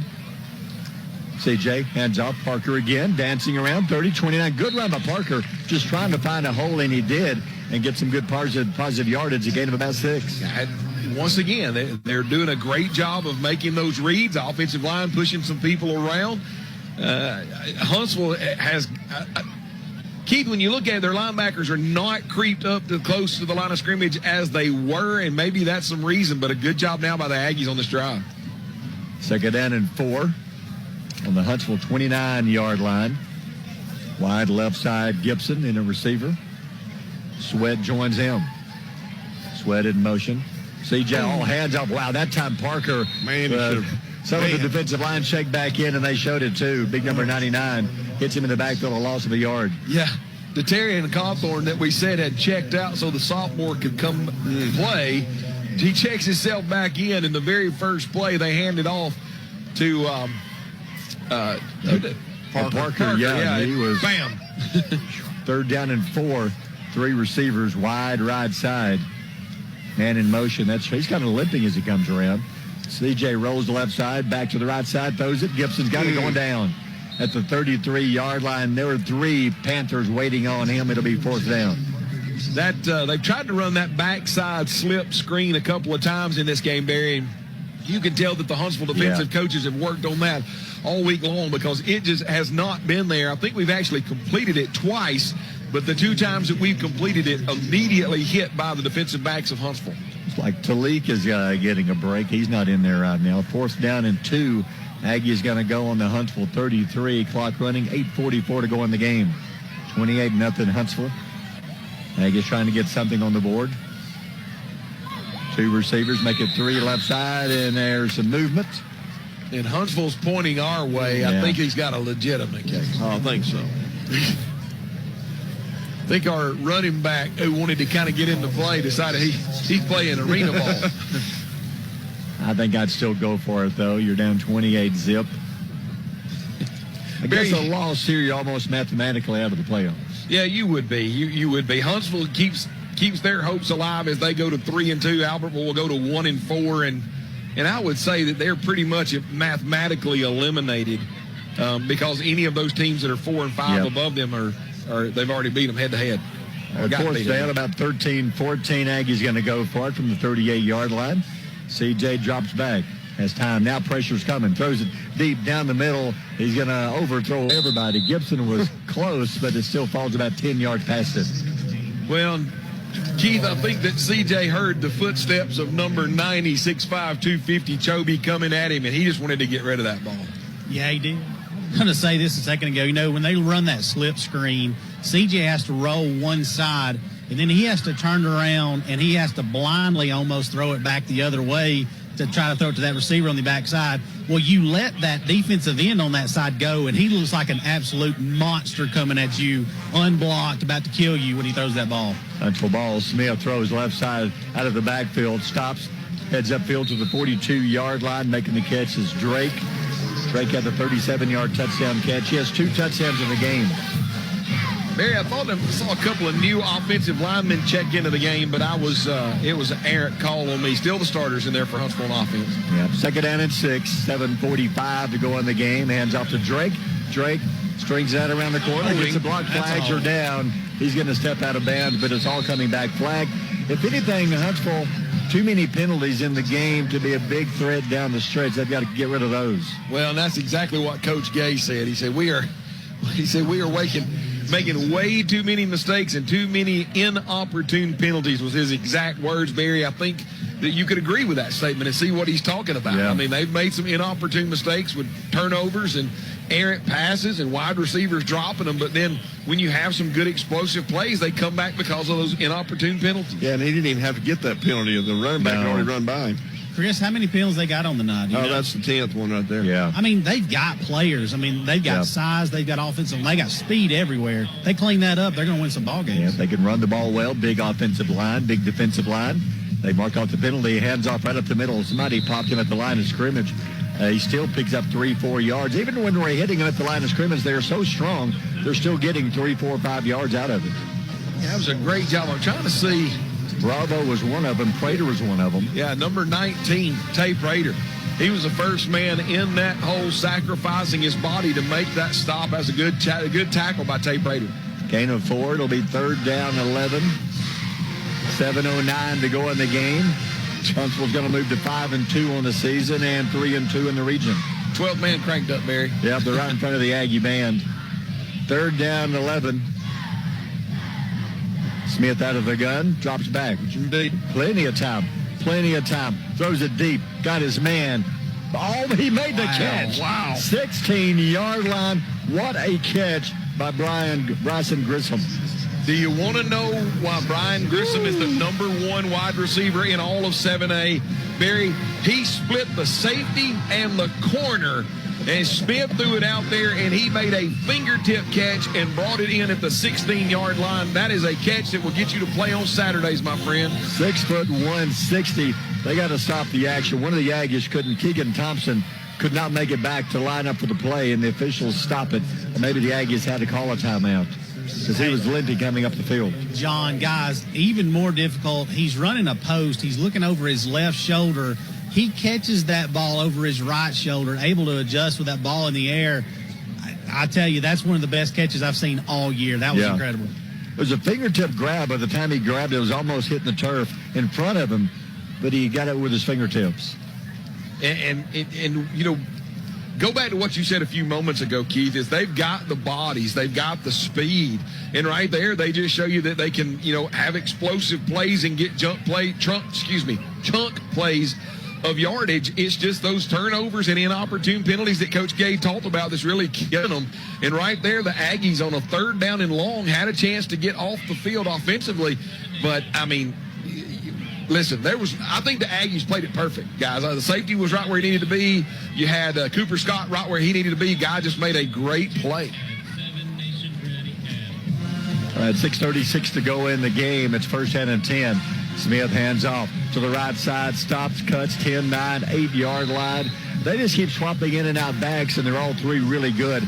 That was Settlers again on the carry. Yeah, Settlers is kind of that bigger thumper back. The other two are smaller, more shifty, kind of like a water bug kind of a thing. This guy right here, Keith, when he's running at you, Settlers is looking for somebody to hit.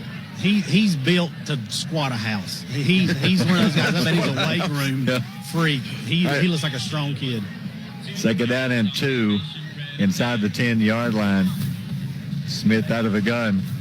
Man in motion. He'll pitch to him. Stops, cuts to the 6-yard line. They'll drag him down, but it's going to be enough for a first, I believe. Is that Froelich that chased him down? Well, Froelich's had a really good second half. Yeah, Froelich did a great job line by a little pop pass, just popped it forward. Everybody's keying on Settler. Settler actually leads number 4 for Huntsville. Balson up in the hole, gets the first down. 6-yard line, first down and goal for Huntsville. In motion again, little pitch. He's going to try to bounce it around the corner. Stops, cuts, 6-5, dives. Oh. Did he get in? Touchdown. Diving into the end zone. pop pass this way, and instead of cutting up behind the block, he just turns on the jets right in front of you, Keith. Number 2, Bryson Grissom. We talked about it. Not only is he a great wide receiver, but he's got a lot of speed. Turned the corner, dives airborne, hits the pylon. That was a pretty touchdown. Hey, who's he being recruited by? Is he getting some big time recruiting schools recruiting him? Yeah, believe it or not, no, he hasn't been. But now there's a lot of other little offers around, and some people just haven't talked to him yet. But Coach Gay says, I see him playing on Saturday. Well, he's fast. He cut that corner that time. Thought he was going to be tackled for no gain. Cut the corner and dives into the end zone. That for the point after kick. That one has a good hang time, and it's not. I think it's called a fair catch. So there's no good. We'll take a timeout brought to you by Weddings, Pageants, and Proms. 5:26 to go. 34-0 Huntsville. You're listening to Aggie Football on Power 107.5. Hello, my friends. Terry Mason here for Albertville Discount Tire. Highway 75 in Albertville. You know, next to the railroad track. Albertville Discount Tires, where we sell quality tires at a low wholesale price. Minor repairs, front-end alignments, lift kits for your trucks. We got it all at Albertville Discount Tire here in downtown Albertville. Look, here at Albertville Discount Tire, Daniel knows we can't get everyone's business, but he sure does want yours. Albertville Discount Tire. 256-891-6000. Talking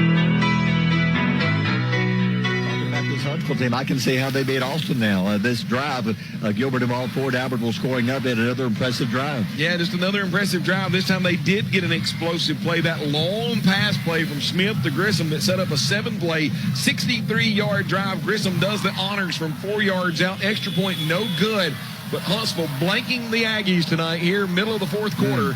34-0. Makes it even tougher coming off the big emotional win over Grissom 2 weeks ago. You get the week off. Now Huntsville comes in on homecoming and just puts it to you. Here's a kick, bobbles, 15-yard line.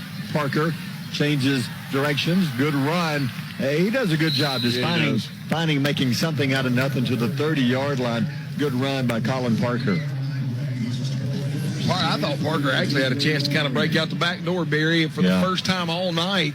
And I don't know if it was some younger guys in there, but they got a little bit of lackadaisical, did the coverage team. There was a gap. Normally they've been staying in their lanes and breaking down, and this time there was kind of a hole in there, and they were able to get north and south. Parker gets it up to the 30-yard line. Huntsville has a few new faces in. Aggies come out first and 10, 30-yard line, 5:19 left, 34-0 Huntsville leads. CJ out of the gun, hands off to Parker. Parker's got a hole, 35. They're going to swing him around. And finally, the whistle comes in. So it's a gain of about 5. When they was trying to make the tackle, boy, they were really trying to rip that ball loose. I think they went sideways about 5 or 6 yards before they actually went to the ground. So a gain of 5. Did the do-si-do with him there. Didn't he? Swing your partner around and around. So it's 2nd and 5. Aggies on the road next week. Going to be taking on Bob Jones. Bob Jones, they're having a must-win tonight and right up the middle. He got cut down. He sure did. Boy, that was number 97, I think, that's in there right now. He's kind of checked into the game. Caden Jones, sophomore defensive lineman, and they've got him listed at 210. If he's 210, I'm 210, guys. I'm just saying, that's a big boy right there. We get Bob Jones next week. They're at Austin tonight. That's a big game for Bob Jones. Austin's 3-1. Bob Jones 2-2 in the region. Bob Jones needs that one for a chance to get home field in the playoffs. 3rd down and 2, Albertville. 4:07 left in the game. CJ hands off. Kirkland stops, cuts. Good move. 40 stiff arm, 45. And he runs so hard. He punishes you at the end of the run and gets an Aggie first down. Barry, you want to go ahead and look at some scores across the region real quick. 3rd quarter, Scottsboro over Guntersville, 24-13. Anniston is beating the devil out of, no pun intended, out of the Etowah Blue Devils, 42-7. Fort Payne over Gadsden City, 27-10. James Clemens over Sparkman. That one kind of an upset in the 4th quarter, 31-24. First down, Albertville, 45-yard line. Sweat in motion, hands up to Parker up the middle, fighting to the 49. Ball is loose. Was he down? No. Got it back. Yeah, got it back, so it's a gain of 4. There's some other scores of note coming across. Boaz is just precariously hanging on to a 17-6 lead over Brewer. Douglas over Sardis, 28-13. I was trying to see if there's any more. How about this? Fife over Whitesburg Christian, 62-21. Geraldine on Brindley Mountain. It was in the second quarter. Last report, 49-0. Geraldine over Brindley in the second quarter. Goodness. And I was trying to see if there was any other ones. Oh, the Austin Bob Jones game. At half, it was Austin 21-7 over Bob Jones. Okay. Austin bouncing back after their loss last week to this Huntsville team. Second down and 7 under 3 minutes to go. CJ rolls right side. Pressure. He's been pressured all night. Almost hits Kobe Watson on the sideline. It's off his fingertips out of bounds. But CJ has really had a play when he's able to just sit in the pocket and find somebody downfield. CJ's walking back to our huddle, number 90. The big Chobe kid's walking back to his huddle. And those two are just like nonchalantly just talking to one another. I would love to have been a fly on the wall to hear what that conversation was about. I tell you, he's having to throw over a big guy right there. And he put the ball out there where it could have been caught. Not a bad job by that young man. He's had a hard time with these two defensive ends tonight. He's been pressured the entire game. Yeah, third down and 7. A lot of confusion here on the Aggies. People going everywhere. Is there a flag or a timeout? Yeah, they call it a timeout. Yeah. We'll take a timeout. Brought to you by Weddings, Pageants, and Proms. 2:47 to go in the game. 34-0 Huntsville. You're listening to Aggie Football on Power 107.5. Marshall County Gas District reminds you to call before you dig. Call 811. Know where you can dig. Utility lines and pipes could be buried anywhere on your property. Whether you hire a contractor or do the work yourself, always contact the Marshall County Gas District before you dig. Call to prevent outages, property damage, and even serious injury. Call 811. Dig safe. It's smart, it's free, and it's the law. A safety message from the Marshall County Gas District. Coming out of the timeout, Aggies would love just to get on the board. It's 34-0 with 2:47 left. Is that Zorro music that brought us back in, or is that on the scoreboard? I don't know. I hear it, though. That's Tyler over there.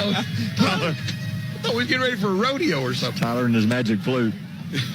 Third down and 6. CJ, a little flea flicker. CJ's going to throw it deep right side. Kobe Watson is there. Almost came back and got it. He and the defensive back were pushing and shoving, but that's a good no call, though. That's a great no call. Actually, it's a pretty good play if you think about it. Handoff going one way, pitches it on the reverse, coming this way. Then they lateral it again back to CJ. You've actually got wide receiver. He's back there on a cornerback. Corner played good position, got underneath it, just batted the ball away. Good play all the way around. Good play design offensively. Good defensive play by Huntsville. If you're the Aggies, you go ahead and go for it. It's 4th down and 6. You'd love to get something on the board, not to be shut out here at home. 2:38 left. On your 49-yard line, down 34-0. Kobe Watson in motion right side. CJ drops back, looks, throws to the middle. Talik's got it. A catch, 40, first down. Fighting to the 37-yard line. First down, Albertville.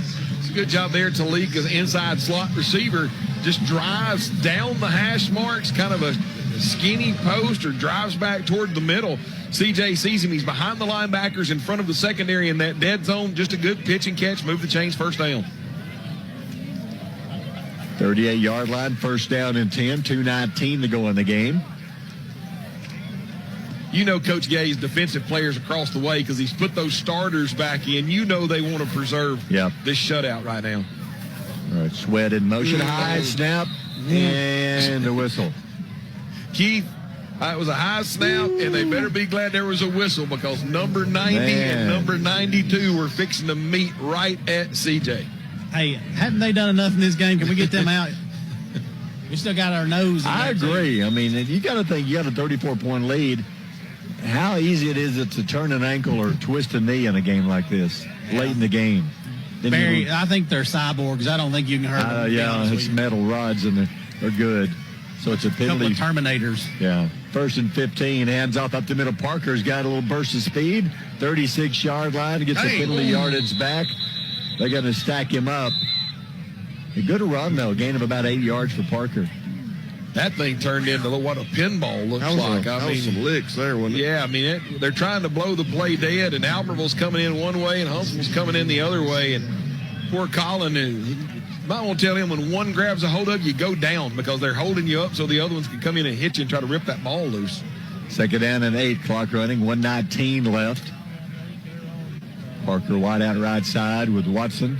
Talik man-to-man left side. Uh-oh. CJ, and that's a fumble. The ball was never snapped.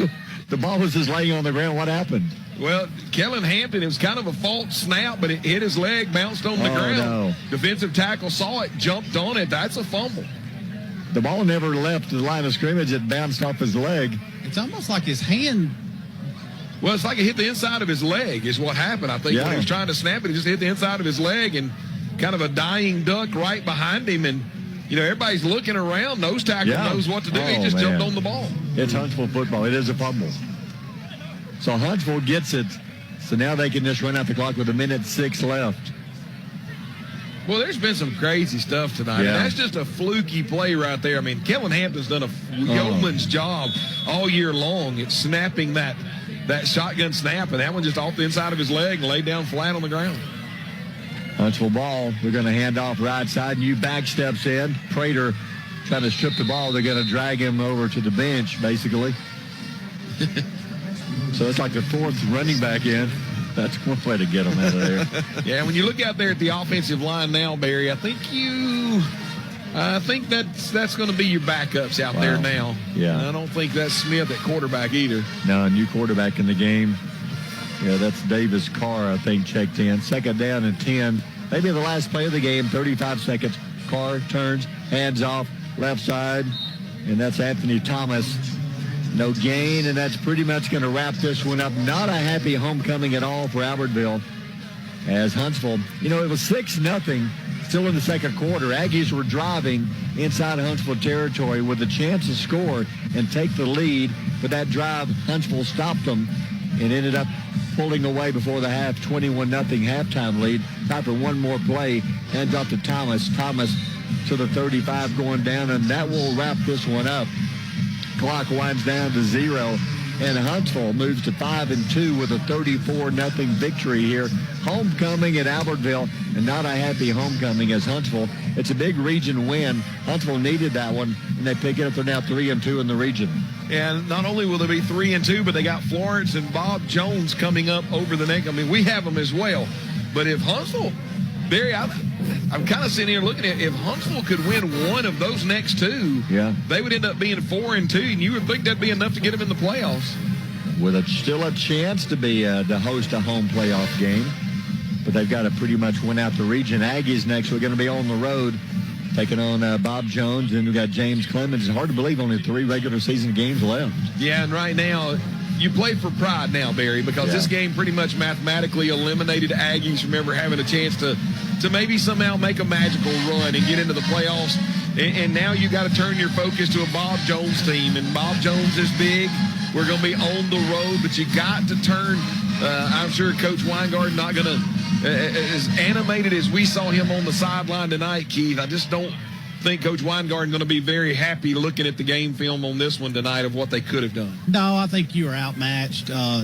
This team came in, they were a lot better than I thought they were going to be, just to be 100% honest with you. But I still think that we could have performed better. He'll say that, we didn't do exactly what we needed to do offensively or defensively. I think your defense played about as hard as they could, but, just overmatched. Our offensive line was elite, really. I mean, when you look at the difference in what they were able to do and what we were able to do on defense. Offensively, I think we had some woes, guys, just to be honest. I think it's just one of those games where not a whole lot was clicking. I think we can play better. I think we could have played better tonight. I think that's what Coach will say when he gets over here. Yeah, I think Coach Gay, when he and I were talking, and remember when I told you in the pregame that he had 8 players. He was trying to get in and out and trying to figure out exactly what the chemistry was of the offensive line. And he thought that the week of Alston practice that he figured out who those 5 or 6 offensive linemen were going to be. And Keith and Barry, Jink, I think Coach Gay's hit on something, that those 5 or 6, they are a pretty good offensive line. I think he's got the chemistry and the right players he needs. And Barry, because of that, then I think that, they've got Bob Jones and they've got Florence and they've also got Lee of Huntsville. Barry, it's beyond, in my thoughts, it's not beyond reason that if they can get behind that big offensive line, that they literally could make a run undefeated through the rest of the season. Bob Huntsville, they finally figured out, let's stop throwing the ball and just run the ball. Exactly. And that's when they were successful. Yeah, and when I read you these stats, you're going to go, no surprise. Yeah. Huntsville wound up with 300 yards of offense. We'll see if we can grab Coach Weingarten here, go over the stats in the second as the Aggies make their way to the field house. Tough homecoming for Coach Weingarten. And Keith Ball, let's talk to Coach. Yeah, Coach, that Huntsville High team looks like they have gotten a lot better, and they did some things tonight that really impressed me. A really good football team. I thought our guys, we were in some positions to do some good things and just not able to take advantage of some situations we got in. Well, the bottom line is we didn't play well tonight. You got to give Huntsville credit. They got a really good team. They're well coached. They did a great job. But, yeah, we didn't play to the standard we're trying to build here. But we're going to have games like that. So, we're going to rebound and go back to work on Monday and work to improve and get better. Yes, sir. Appreciate the time. Have a good night. All right, Keith, very disappointed. He's got to be, because coming off the Grissom game, we've been improving each game, but that one is almost like you took a step backwards, and you did play a good team, but I don't know that Huntsville's as much better as an Austin or some of the other teams we've faced, and I'm with him. I don't think we played like we know we can play. Yeah, and I didn't want to continue that interview further. I think Coach is ready to go and talk to his guys. Yeah. I do think Huntsville's much improved, and John was talking about they've got players in the right spots. Their quarterback's really good. Offensive line's physical. Got guys that can run. I think they're much improved. But like Coach said, I think we could have definitely played better tonight. I think there were just some things on offense that we just couldn't overcome. Hey, you just got to go back to work and try to get better and come out for that next one. Hey, real quick, injury update. Your sideline reporter's trying to cramp up down here. I may not be able to walk up the stairs. We'll send a cart down there for you. We're stuck it. All right. Thanks, Keith. Stats, Chris, first half.